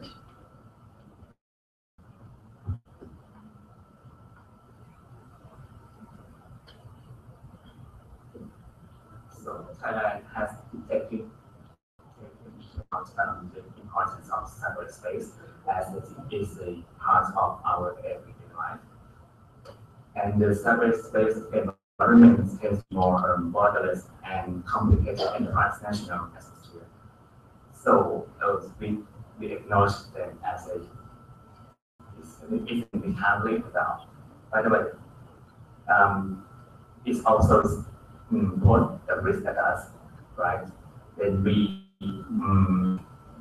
so the fact that that cyberspace is very transnational, so that as I acknowledge that a certain state can combat crime and settle crime on their own. So we need to rely on international and so Thailand is bound to taking any measures to remain the rule of law in cyber based on regional and international cooperation. Thailand also has taken effort to improve the law on crime, computer-related crime this year. This is the second one amended. And Thailand also developing the law, the law related and data privacy. And Thailand also taking into account the legal international cooperation. There are many measures that can should adopt to use it. By the way, I think we need to balance and consider the pros and cons of each international measures regarding to law. For example, for my experience, I am an investigator. I can't wait for any second for the useful information or intelligence. So maybe I need to consider which measure I would to take. And apart from the legal reform in Thailand also established the new agency with transaction in cyberspace. It's called Electronic Transaction Development Agency. Apart from the legal matters, Thailand also continuously do capacity building by offering the training to the law enforcement units and also the officer in the prosecution and the judges. Finally, I think the key success in securing the rule of law in cyberspace requires a lot of regional and international cooperation to remain the rule of law in cyberspace. Thank you. Thank you much, sir. May we now hear from Cambodia.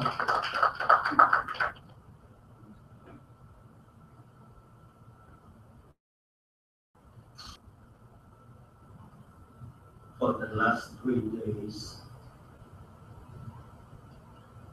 Cambodian delegate by different way our sincere gratitude to the Department of Justice and the Council of Europe under the PASI project for organizing regional conference on Cybercrime 2017. On behalf of the Cambodian delegation, I would like also express our profound thanks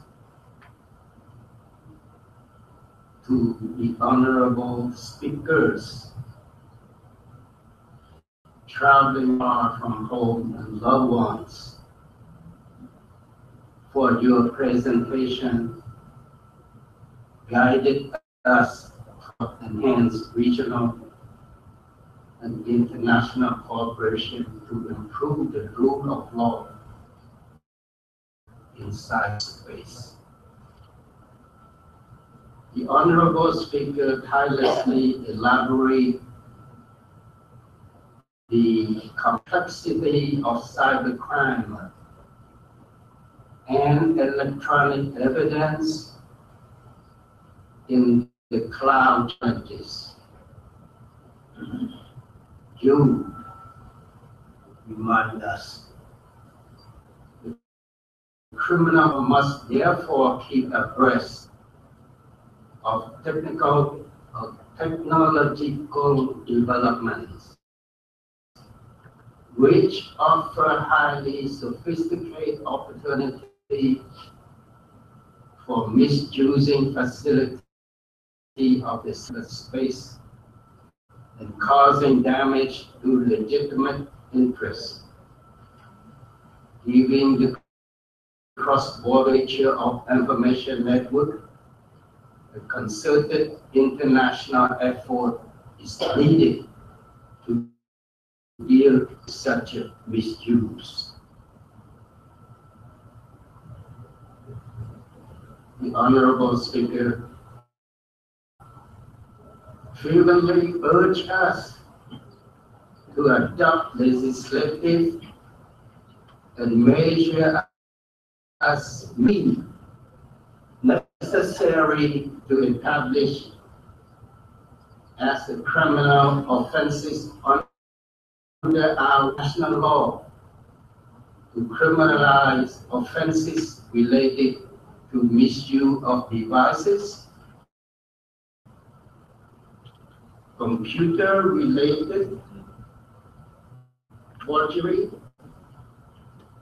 fraud, infringement of copyright and related rights. You insisted that the participant to prevent online child abuse through legislation, education, and international cooperation. Finally, you committed the participant to target proceeds of crime online by their presentation of case study and best practices.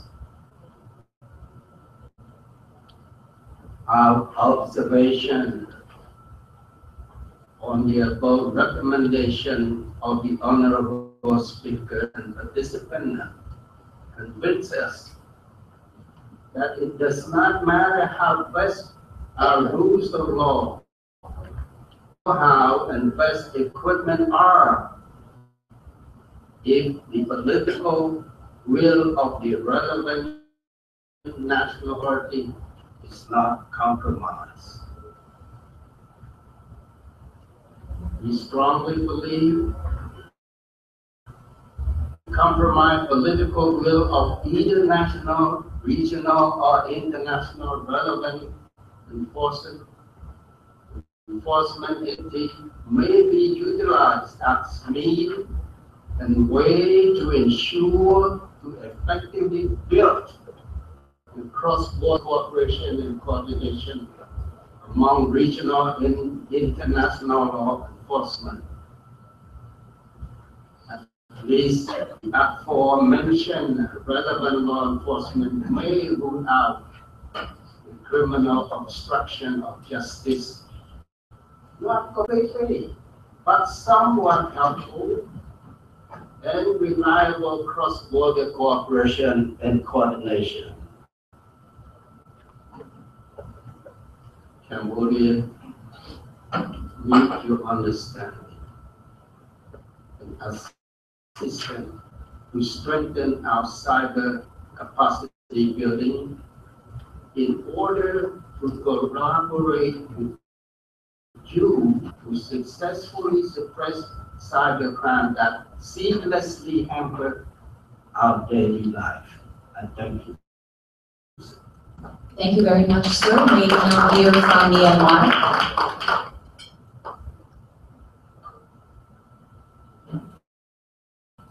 Good morning, everyone.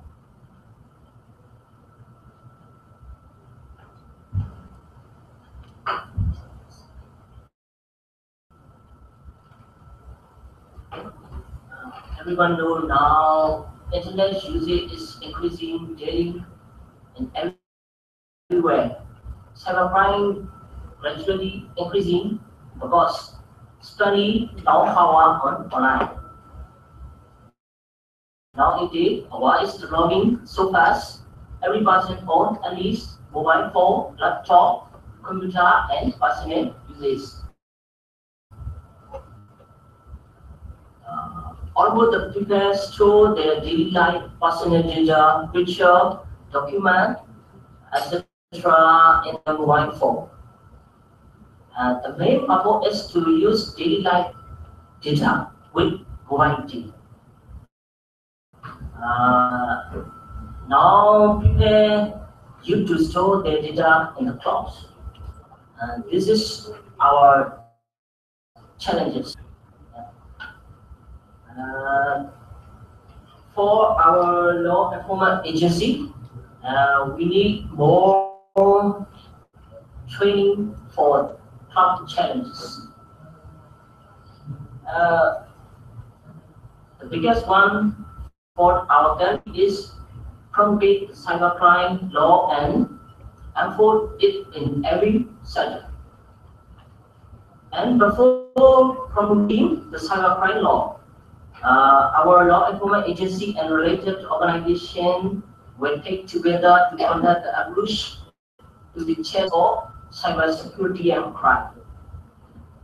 We hope to ensure to cooperate with government and organization and other agencies from internet and externally.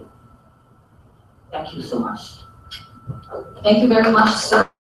We now have Singapore. Yes, sir. Thank you. May I first start by congratulating both the Department of Justice of the Philippines and the Council of Europe for organizing this excellent regional conference. I think actually for all participants that benefited greatly from the sessions and the speakers that we heard. I invite the fellow participants to give the organizers a round of applause. Thank you very much. The title of this tour is The Way Ahead, particularly from the perspective of regional and international cooperation, the way ahead. What can I say? I mean, quite clearly, there is no magic bullet. There is no one-size-fits-all solution that we can say applies to each and every country in our ASEAN region and beyond. But I like some of the core components of what I believe is required for each and every one of us to be able to say that we are moving towards enhancing the rule of law in cyberspace in our own countries and in this region. First is the need for a comprehensive and up-to-date legal framework. I mean, this is nothing new. I'm sure you all heard that we need to have the relevant laws. But allow me to elaborate a little bit. When we talk about a comprehensive legal system, we speak of laws on all three fronts, namely our substantive criminal offenses, meaning making sure that we have the laws to criminalize the various forms of criminal conduct that can occur in cyberspace. Not just the computer misuse laws that deal specifically with hacking, but also making sure that our traditional criminal offenses are amended if necessary, such that your laws of theft, your laws of fraud, your laws of cheating, your laws of forgery can all be applied towards online conduct. For example, how many of us can say that our traditional offense of theft applies to theft of information? I think many of us here will deal with physical property or movable property. We also need to deal with criminal offenses for more emerging offenses. Singapore perhaps prides itself, sometimes too much, on being up to date in our ability to amend our laws, but till date we still do not have a comprehensive legal system that deals with identity theft offenses. So no country is perfect, but we have to aspire to make sure that our laws are comprehensive. We need laws on criminal procedure to make sure that our law enforcement has necessary powers of search, of seizure. We've spoken on day one of this conference about the challenges relating seizure of evidence from the cloud. That is particularly a priority area that I think we all have to focus on. And finally, we have to make sure that our laws of evidence do not place any barriers in the way of the use and admission of electronic evidence that has been properly seized. Insofar as the regional and international component is concerned, when we talk about our laws, I cannot stress enough the need for harmonization. And that is making sure that we don't tackle these problems individually, walking our own separate paths. We have to realize that more and more, the need for a harmonized approach is important, particularly when we need to turn to our partners abroad for cooperation, the needs for mutual legal assistance, the needs for tradition is often on dual criminality, and that requirement would not be satisfied if our laws had the same focus, had the same objective, and different components. The laws have to be up to date, and that basically means we can't take it as a success that we passed a set of laws. We have to be ever alert to changes in crime trends and making sure that our parliaments, our legislators are able to react to these changes by amendment law. Let me turn to factor number 2, and that is capacity building. I'd like to just say that specialization, both in terms of investigative resources, in terms of forensic resources, in terms of prosecutors, specialized cybercrime units are no longer a nice to have. They are a must have. Regardless of how small a country you are, we are 45 kilometers across, 25 kilometers high, we have 6 million people, but even that small size does not hold us back from recognizing the need for specialization in this area. Increasingly, moving beyond specialization, we recognize the need for cross-specialization. And that's something that Obi alluded to, that I have shared with him. And that is that more and more our prosecutors, our cybercrime prosecutors, are being trained to examine digital evidence themselves. Not because we do not trust our police, that's hardly the reason, but because the demands of time require collaborative work in this area. And secondly, to overcome the more rigid checklist-based approach that Obi alluded to, it is the prosecutors who know the case theory. And the case is not static, it develops as more and more evidence is uncovered, and that allows the prosecutors to carry out digital forensic in a more fluid and more effective manner. So cross-specialization is key. As capacity building is concerned, we have to stop looking inward. We have to make sure that we share our capacity with our neighbors. And on that, I wish to express unreservedly Singapore's readiness to assist any one of our friends and neighbors who are present here today. I think it's a duty of all, it's a duty that we owe each other to help level up the countries in this region. I think leveling up is the most important goal that we can aim for, such that no one country here becomes a safe haven for cyber criminals. They can go from Indonesia to Cambodia to Myanmar to Thailand to Philippines to Singapore. They will get investigated and prosecuted equally in every country. That is, I think, a worthy aim that we should have. Developing partnerships, be they regional partnerships, be they partnerships with international organizations, be they partnerships with the private sector. I think we have to recognize that in this area of crime, we no longer can the traditional thinking that that crime fighting is a job for the police, for the prosecution, for the courts, and no one else. We recognize more and more that reaching out to organizations such as Interpol, reaching out to our foreign partners in the USD, DOJ, be formal assistance in the form of mutual legal assistance, or informal assistance in the sense we've got this forensic problem. Do you have any we can go about tackling this? Or be it, again, private sector to look for the necessary expert witnesses who can help us understand some of these complex issues that we're doing. Developing partnerships is something that we have to increasingly pay attention to. And of course, we cannot talk about developing partnerships without talking about the need to focus on any regional or international frameworks, multilateral frameworks, such as the US Convention. No man is an island. No country can deal with cybercrime alone. And though many countries can hit conventions and other multilateral efforts as a blueprint for their own country's development, that in of itself is not going to provide full benefit joining such multilateral efforts, because it is when it comes to MLA, it is when it comes to extradition, it is when it comes to sharing best practice that the challenge of cybercrime can be best met. A very quick word to end off by talking about something that is often missed out in this challenge of dealing with cybercrime, and that's public education.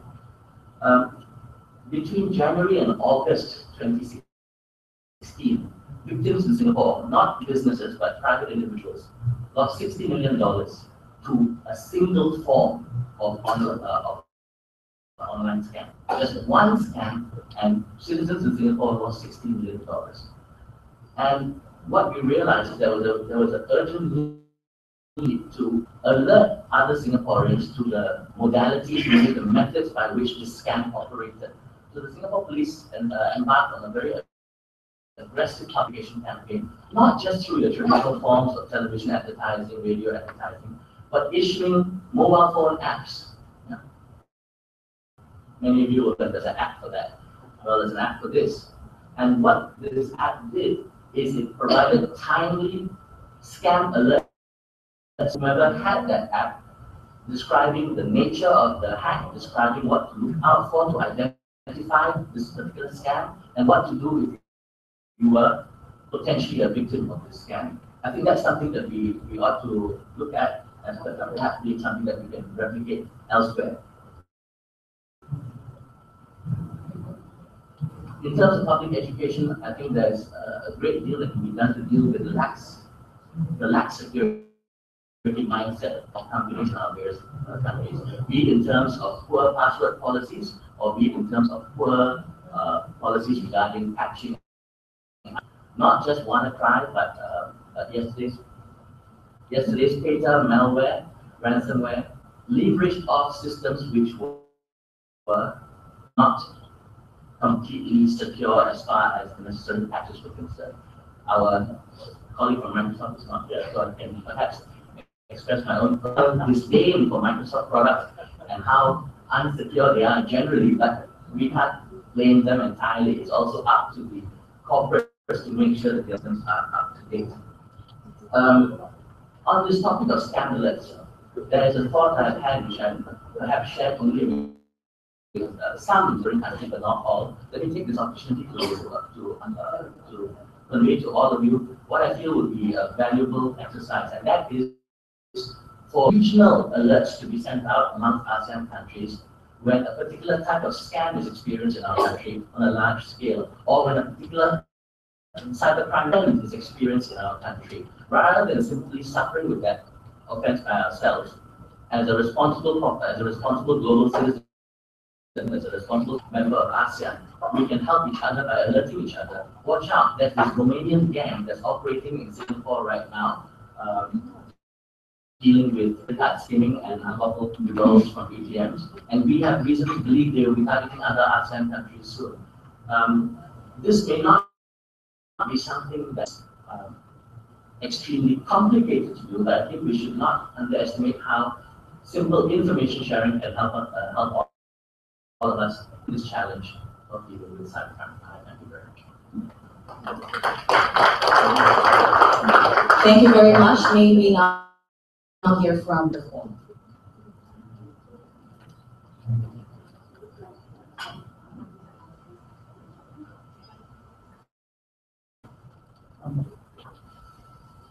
Okay, thank you for organizing this nice workshop. Also, we work in Department of Justice Philippines. So, since I joined the Interpol, I am part of the member countries where we request to help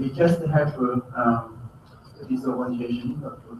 Yeah, not so many member country and police organization approached to ask some help.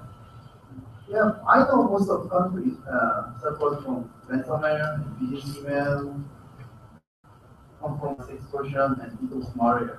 But there's three main options for member countries. First of all, not do anything, and secondly, open a case, but stop the case at early stage.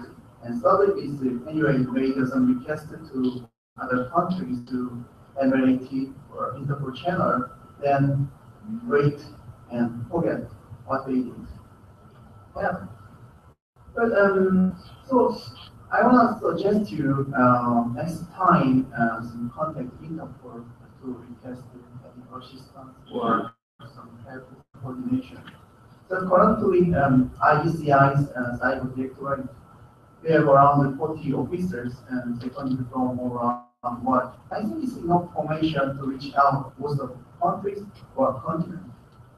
I know those kind of coordination reading law is what member countries expected to be helpful. And I know ASEAN regions internet infrastructure is relatively developed and faster. I think ASEAN region is also kind of early adapter of youth and cyber crimes. At the same time, ASEAN countries, ASEAN countries, cybercrime investigation or data forensic capacity is very developed well. Yeah, problem is, yeah, countering cybercrime cannot be achieved by someone and some very strong intelligent superhero. So for cyberspace, we don't want one person who can work 10,000 steps a day by himself. We need to make one or 10,000 people can move forward one step at the same time. Thank you. Thank you very much. And finally, we will hear from Olmi Carroll of the US DOJ. Thank you. Again, incredible gratitude for such a wonderful conference. Probably, I go to a lot of these, but this is probably the best organized that I've seen. Very, very valuable. I think that there's really much that I can say that you all haven't already said. I think the key is information sharing. We're all doing now. We need to continue to work on it more. I'd love to see us all come up with other vehicles for information sharing. The idea of the app, the regional alerts, that's fantastic. I'd like to see a secure collaboration platform that we, law enforcement, can all contribute to, so that, like the alerts, we can share investigative information. It would have to be very well vetted to make sure that only the appropriate people have access. But I think that a secure collaboration platform for threat trends and information would be helpful. Increased funding is something that I think we always need to work on for capacity building for conferences like this and continued training. I encourage more joint investigations. I feel like cybercrime, as you have put, we need to harmonize our efforts.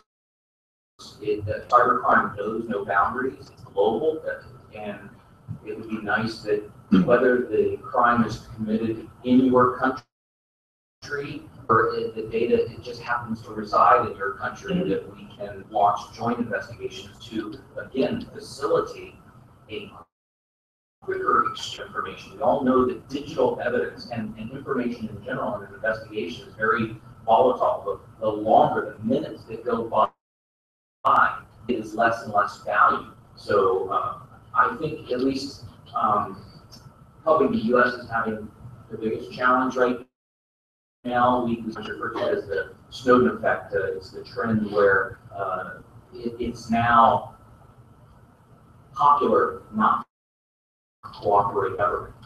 And I would love to see a motivation mechanism for service providers who don't cooperate with law enforcement. We ask, I don't know what that motivating mechanism is. I have opinions that are not politically correct, but nonetheless, we need to find some way that we can demand cooperation. We're seeing service providers lie to the courts, and others have deemed it appropriate for law enforcement to have information, yet some service providers will simply say, we don't have the information. And it's a lie, and if we can prove it technically, we know that you do, they get away with it. That's a challenge. Of course, increased technical education for our judiciary. I love what you said. I think one of the biggest problems that we had in the United States early on was we did not, the Department of Justice, our law enforcement did not provide education to the judges. I think I had heard some say, well, we don't want them to know. We just want them to the search warrant. And this has proven to be a monumental mistake, because the judge provided the information to be able to weigh their decisions on. They're getting information from somewhere, and bad decisions will occur if we don't have that training. But I caution everyone, that training must be without any bias or any hidden agenda. It has to be clean, technical information, not slanted toward law enforcement, not slanted toward academia or defense. It just needs to be the technical information so that the judge can apply their decision cleanly without having to receive inaccurate information. And then we spoke earlier because one of the speakers had talked about they requested information from a U.S. service provider and they got boxes of paper, which I refer to as malicious compliance. The service provider did not want to help law enforcement, so they printed everything. Just remember, when asking for anything from the United States service providers, always specify what format you want that in. If you don't specify that you want it in keyword searchable text format, then they can provide it. If you specify the format, they can provide it in any format they want. And we have some companies that intentionally provide paper that is poor quality copies that you can't OCR. So with that, I just thank you all for inviting me and allowing me to come and share in all of your wealth of information. I think working together, we can do great things. Thank you. Thank you very much, Obi. Before our conference organizers will deliver their closing statements, we would like to hear from them the executive summary of the proceedings in the last 2 days and a half. We will start off with Sherwin Obi.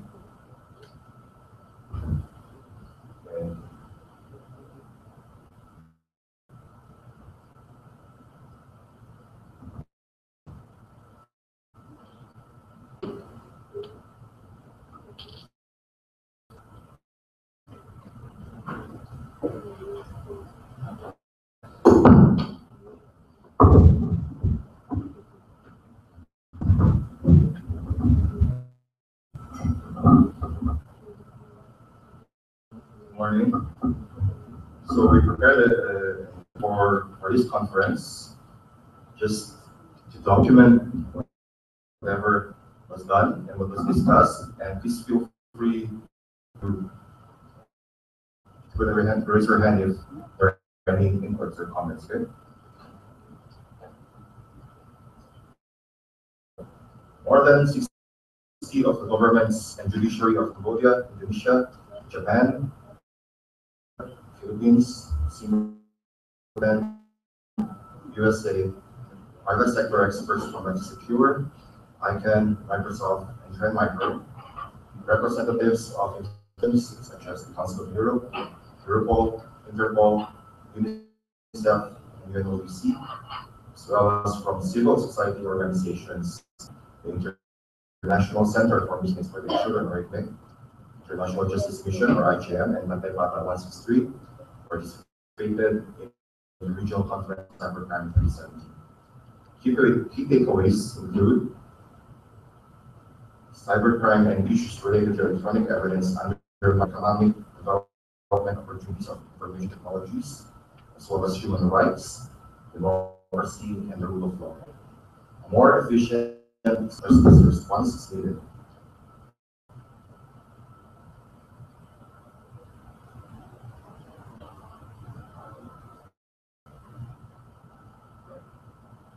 Legislation on cybercrime and electronic evidence is the basis for such a response. Good practices are available as some countries in the region already adopted consistent legislation in line with the international standards provided for by the Witness Convention, while others are in the process of preparing legislation. It is noted that the Council of Europe, under the recent project, is ready to support countries in the region in the process of requests. Protection legislation should be considered to promote trust and to provide a clear framework for public and private international data sharing. Like the Budapest Convention, the Protection Convention 108 of the Council of Europe is also open for accession by any country. As electronic evidence recently stored on certain cloud, specific measures are needed to secure such evidence for criminal justice purposes. The work of the within the framework of the conventions noted, including the recent decision to commence the negotiation of a protocol on access to evidence and account. It is also noted that private sector entities are prepared to cooperate with public authorities. Governments thus may consider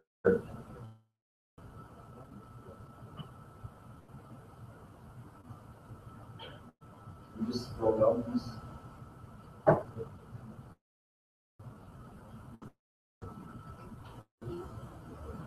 Governments may consider providing for domestic production orders in line with Article 8 with the best convention, the respective guidance note on the production of subscriber information to be adopted by the Cybercrime Convention Committee. Engage in a dialogue with multinational service providers regarding the disclosure of service subscriber information. To follow the work of the Cybercrime Convention Committee on the protocol to the best convention and accession history. Electronic evidence is potentially part of any offense. Good practices to secure and analyze electronic evidence are available, should be shared and be used. Digital investigations are part of investigators, forensic investigators, and prosecutors. Major capacity building effort is needed given that cybercrime and electronic evidence touch upon all areas of crime and core values of society. Sustainable, scalable, and repeat programs are needed for law enforcement, prosecution services, and the judiciary. Good practices are available in the ASEAN and the Asia Pacific region, South-South coverage. It is noted that the Council of Europe and the European Union through the BASI project and the BASI are prepared. Governments should define their needs and expectations more clearly, and government organizations should improve their work. The online sexual exploitation and abuse of children remains a major threat. Comprehensive approaches are education and other preventive measures, effective criminal justice response based on clear legislation as well as investigation, prosecution, and international cooperation. Measures to protect child victims and witnesses in criminal, such as those provided on the rights of the child, Convention of the Council of Europe on the Protection of Children against Sexual Exploitation and Abuse. Cooperation between law enforcement, industry, and civil society in view of prevention, protection, and prosecution. As cybercrimes are aimed at generating profit, the money approaches should be considered. Close cooperation between cybercrime units, financial investigations, and intelligence units should be promoted. Cybercrime investigations should be accompanied by financial investigations and vice versa. In terms of way ahead, should adopt appropriate domestic legal framework that will tackle cybercrime and other cyber-related offenses, including abuse, in line with international standards, such as those provided in the domestic convention. Harmonize national laws in order to address the cross-border nature of cybercrimes and facilitate international cooperation. Continue to build capacities and skills of law enforcement agencies, prosecution services, and judiciary. Cooperation with the private sector that will enable timely access to data, and streamline procedures involving the processing of requests. Participants expressed their appreciation of the way the conference was organized and of the quality of interventions by speakers. A judicial conference between ASEAN judicial training institutions is tentatively set in September 2017 to discuss training strategies and integration of cybercrime and electronic evidence modules in their curriculum. So, any comments or inputs we can add? Yes, so far. Yeah.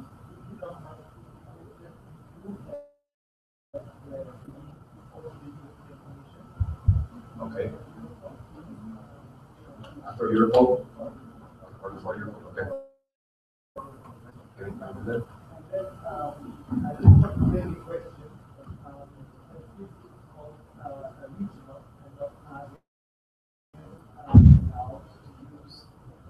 to use recommendations like for ASEAN member states, or should we rephrase it? I just raised the question.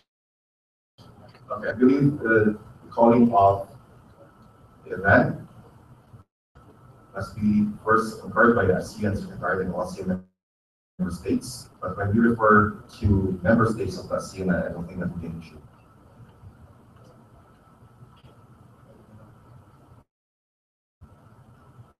Any other input?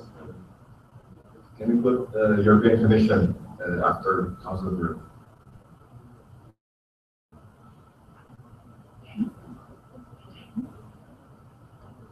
Okay, if not, then I'll pass the floor to I'll give first my closing remarks before I pass the floor to Alexander. As this conference comes to an end, of course, the Council of Europe, Alexander Sager and his team in Bucharest, and of course to my team, the DOJ. Please stand up so we'll be recognized.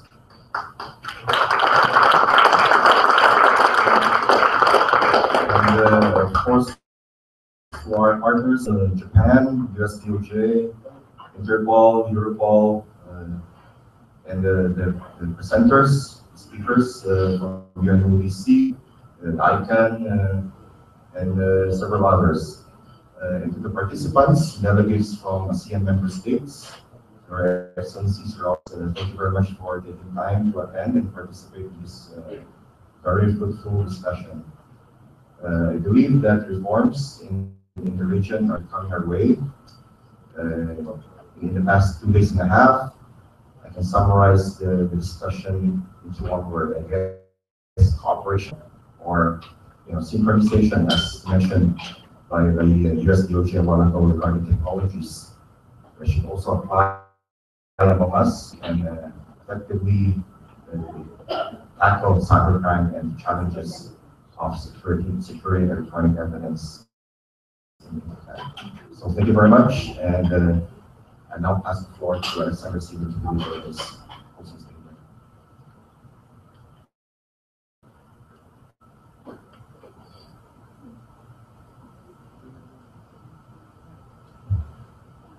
Thank you, but I'm not sure there's that much to add after what Chad said. Maybe what Ovi said earlier on about the quality of the statements, and also Kanan made a reference to that. I'm a professional conference participant too. I'm all the time in different workshops and meetings, and sometimes I must admit I'm a bit tired of it. But in this particular event, I've listened carefully to each and every presentation that was made. There was so much new information. There was very high quality of information. There was a condition of the basics that we have to understand, but that we still have to bring home to each and everybody. But there's so much new information. Also, tried 2-3 years ago to understand what this whole issue about carrier grade network address translators, and I appreciate very much the presentation by the ICANN representative to explain what this entails. So, and then also what a number of people told me yesterday evening, they said normally when ASEAN countries meet each other, they're maybe more reserved in their meetings, and not always that much of an open discussion. But what we had yesterday and before yesterday, there was a lot of discussion. There were issues pointed out. There was a lot of sharing of experience across the tables and with the people sitting left and right to you. I think this is also an important achievement of this, and maybe the main achievement of this, that we promote regional sharing of experience, regional cooperation between countries, while making experience and tools available elsewhere, also available to you. Regarding the tools that make it available, we had said in the meantime the license keys, the 90-day key for letting you make use of the, what is it called? The Internet Evidence Finder. The Internet Evidence Finder, one of the tools that was mentioned. I would, if the law enforcement and prosecution participants in this room are interested in it, please send me an email, and then I forward the mail that will send me with instructions of how to access it and with the necessary key. All the presentations that we had received until yesterday, and were presented until yesterday evening, are on the website of the conference. You find them under the Cybercrime of the Council of Europe. There's a news item, you click on it, you get to the website. And the additional presentations from today, to the extent that they're open, will also be made on the website. So you have something to take home. The summary that Chad had just presented a few minutes ago, we will make 2 or 3 corrections proposed, and then also post it on the website. Because when you all go home, you have to report to your superiors of what you have done here. Tools on the website, the presentations on the website, but also the summary will help you in this task. Chad mentioned at the very end, and it was not yet included in the written summary because we just discussed this before presenting. Reference made the need for judicial training. We have, under the CLACY project and under other projects in the meantime, in recent years, supported judicial training academies in the mainstreaming of cybercrime and electronic evidence into their training curricula. Here came up yesterday that we should now also very quickly support a meeting of judicial training academies from ASEAN, from the ASEAN region, to be politically correct, from the ASEAN region, together here in the Philippines. We can do that because Philippines is a hub under the CLACY Plus project. We can support any activity covering the region. So in the very near future, we will contact you to offer to have this proposal to hold a meeting of judicial training academies here in the Philippines and to discuss how cybercrime and electronic evidence matters can be mainstreamed into the curricula of your academy, so that over time any judge will have access to at least basic training on this matter. So this is something that we can do hopefully relatively quickly, possibly already in September. Okay, so with that, I'm told I should not speak for long because the lunch can last maximum 1 o'clock in this room. So with that, I would like to thank all of you again for your contributions here. Wish you a safe trip home. In the meantime, have a wonderful lunch and a wonderful excursion and party this evening. Thank you. Thank you very much, Alex. Earlier, Mr. Sherwin Boy actually acknowledged the members of this team. I will not forgive myself if I will not allow these individuals to be presented, so please allow me to do this. Ladies and gentlemen, delegates and participants, observers to this conference, these are the very people who work so hard to make this conference possible. While all of us were sleeping, they were very busy working just to make this possible. I'd like to present Mr. Michael Arvin. Arvin, you stay in front. Can you give him a round of applause, please? We also have Mr. Ramiro Borsamina Jr. Ram. They belong to Mr. Sherwin Boy's team. Then we have Mr. Christian Andrew Ibasco. My goodness, I asked you to front, you stay on the side, stay at the center. We have Mr. Christian Andrew Ibasco here. Then of course, we have Attorney Angela Marie M. De Gracia, Attorney General. Officially, they belong to Mr. Sherwin's office, but there are other individuals who also inspired this team to work harder.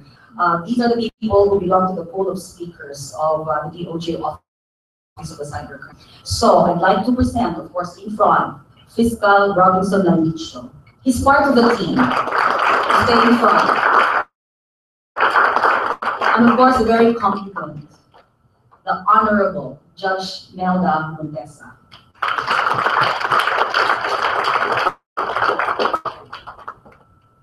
And of course, the Cebu counterpart, myself.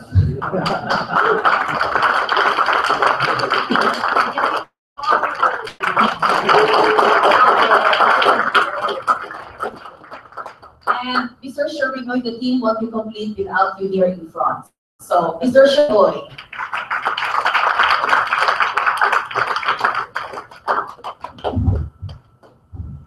We also have to acknowledge the support of the DOJ management, which is represented today by our good Assistant Secretary, Julie Manwong, and of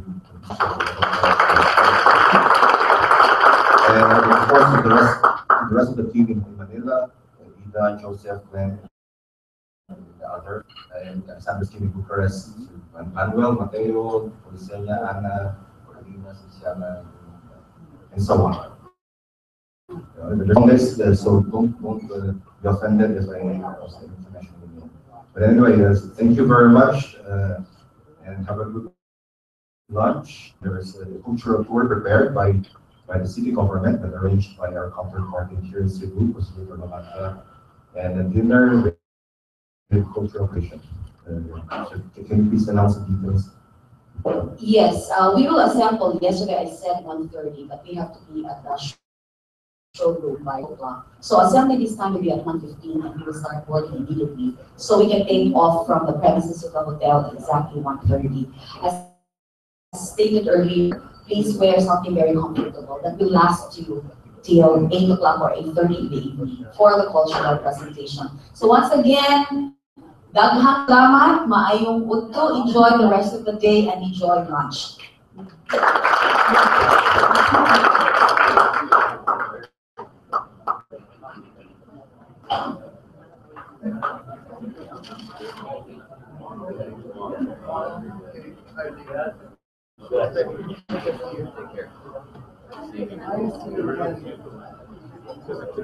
Oh, thank you. Thank you. Yes, sure. Not today. I'm going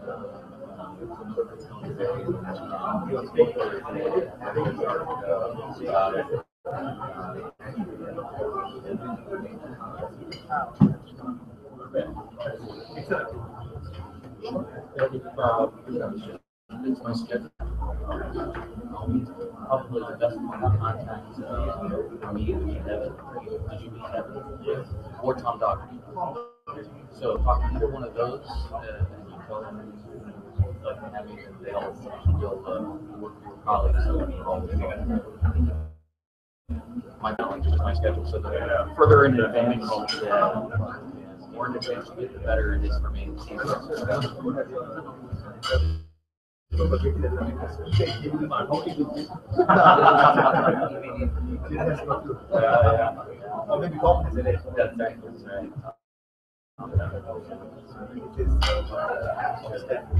well, she's good. She's fine. I must owe her money. You just make it up, right? Should have brought more coins. I two in my pocket. That's all I could find. Yeah. Oh, absolutely. That was engaging. That was good.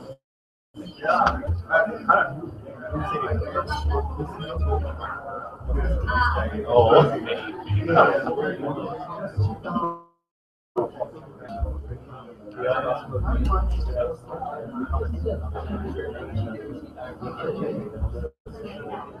is that right? Yes, I'm getting it.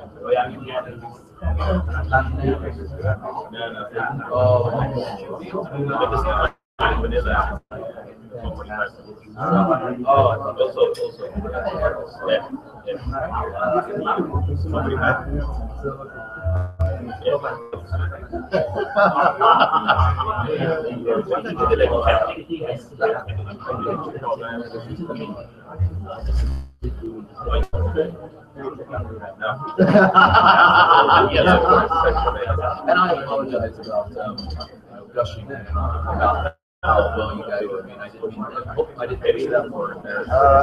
We got to bring you around each there. All different.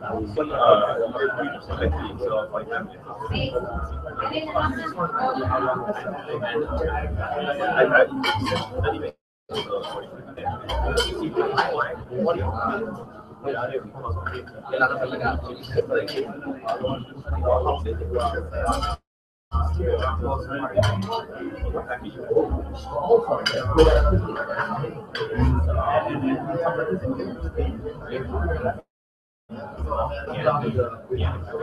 but even then, it's going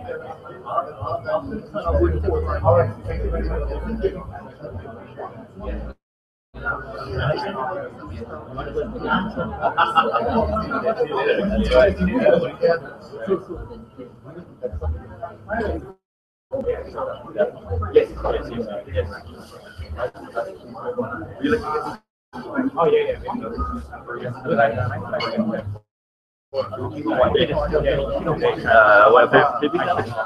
no, no, no. Oh yeah.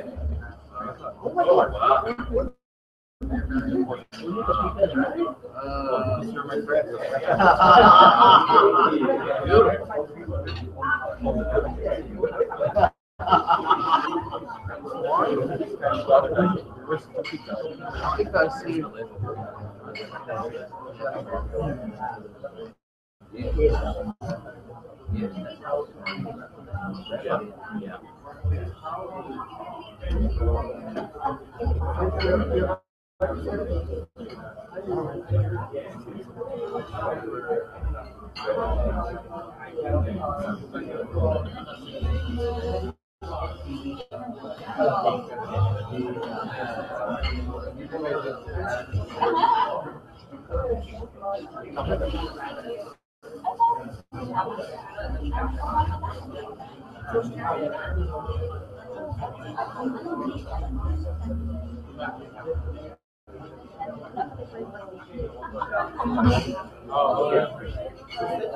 Hi, Jeff.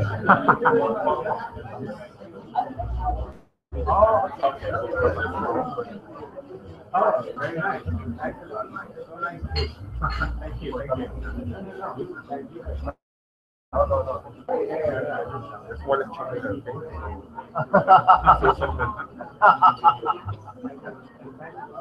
Really appreciate it.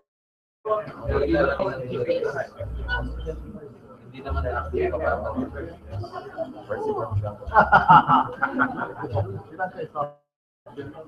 Not that close. Yeah. Actually, I live now. Okay, what time is your flight? Yeah. But my wife is waiting. It's possible. Okay. See you. Okay. See you. See you. Bye. See you. Nice meeting you. Thank you. So maybe another activity will be in Sri Lanka soon. Yeah. Hopefully. I see that. Thank you so much. Yeah, and I will also keep in touch about the training that we discussed. Sure. Okay. Very good. Will you join the tour? No. I'm leaving. Because my flight is around. Because I said that I received was missing as well. Not really bad. Because coordinated with the government. The city mayor wants to make sure or so he made the city council saying that they authorized me to post takes a while.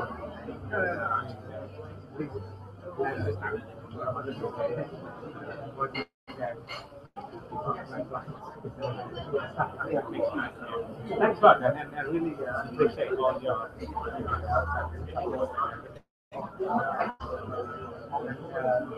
we will talk actually. I have we can come and do some thanks for your staff and whatever So I'll be in touch with them. Thanks a lot. Thank you.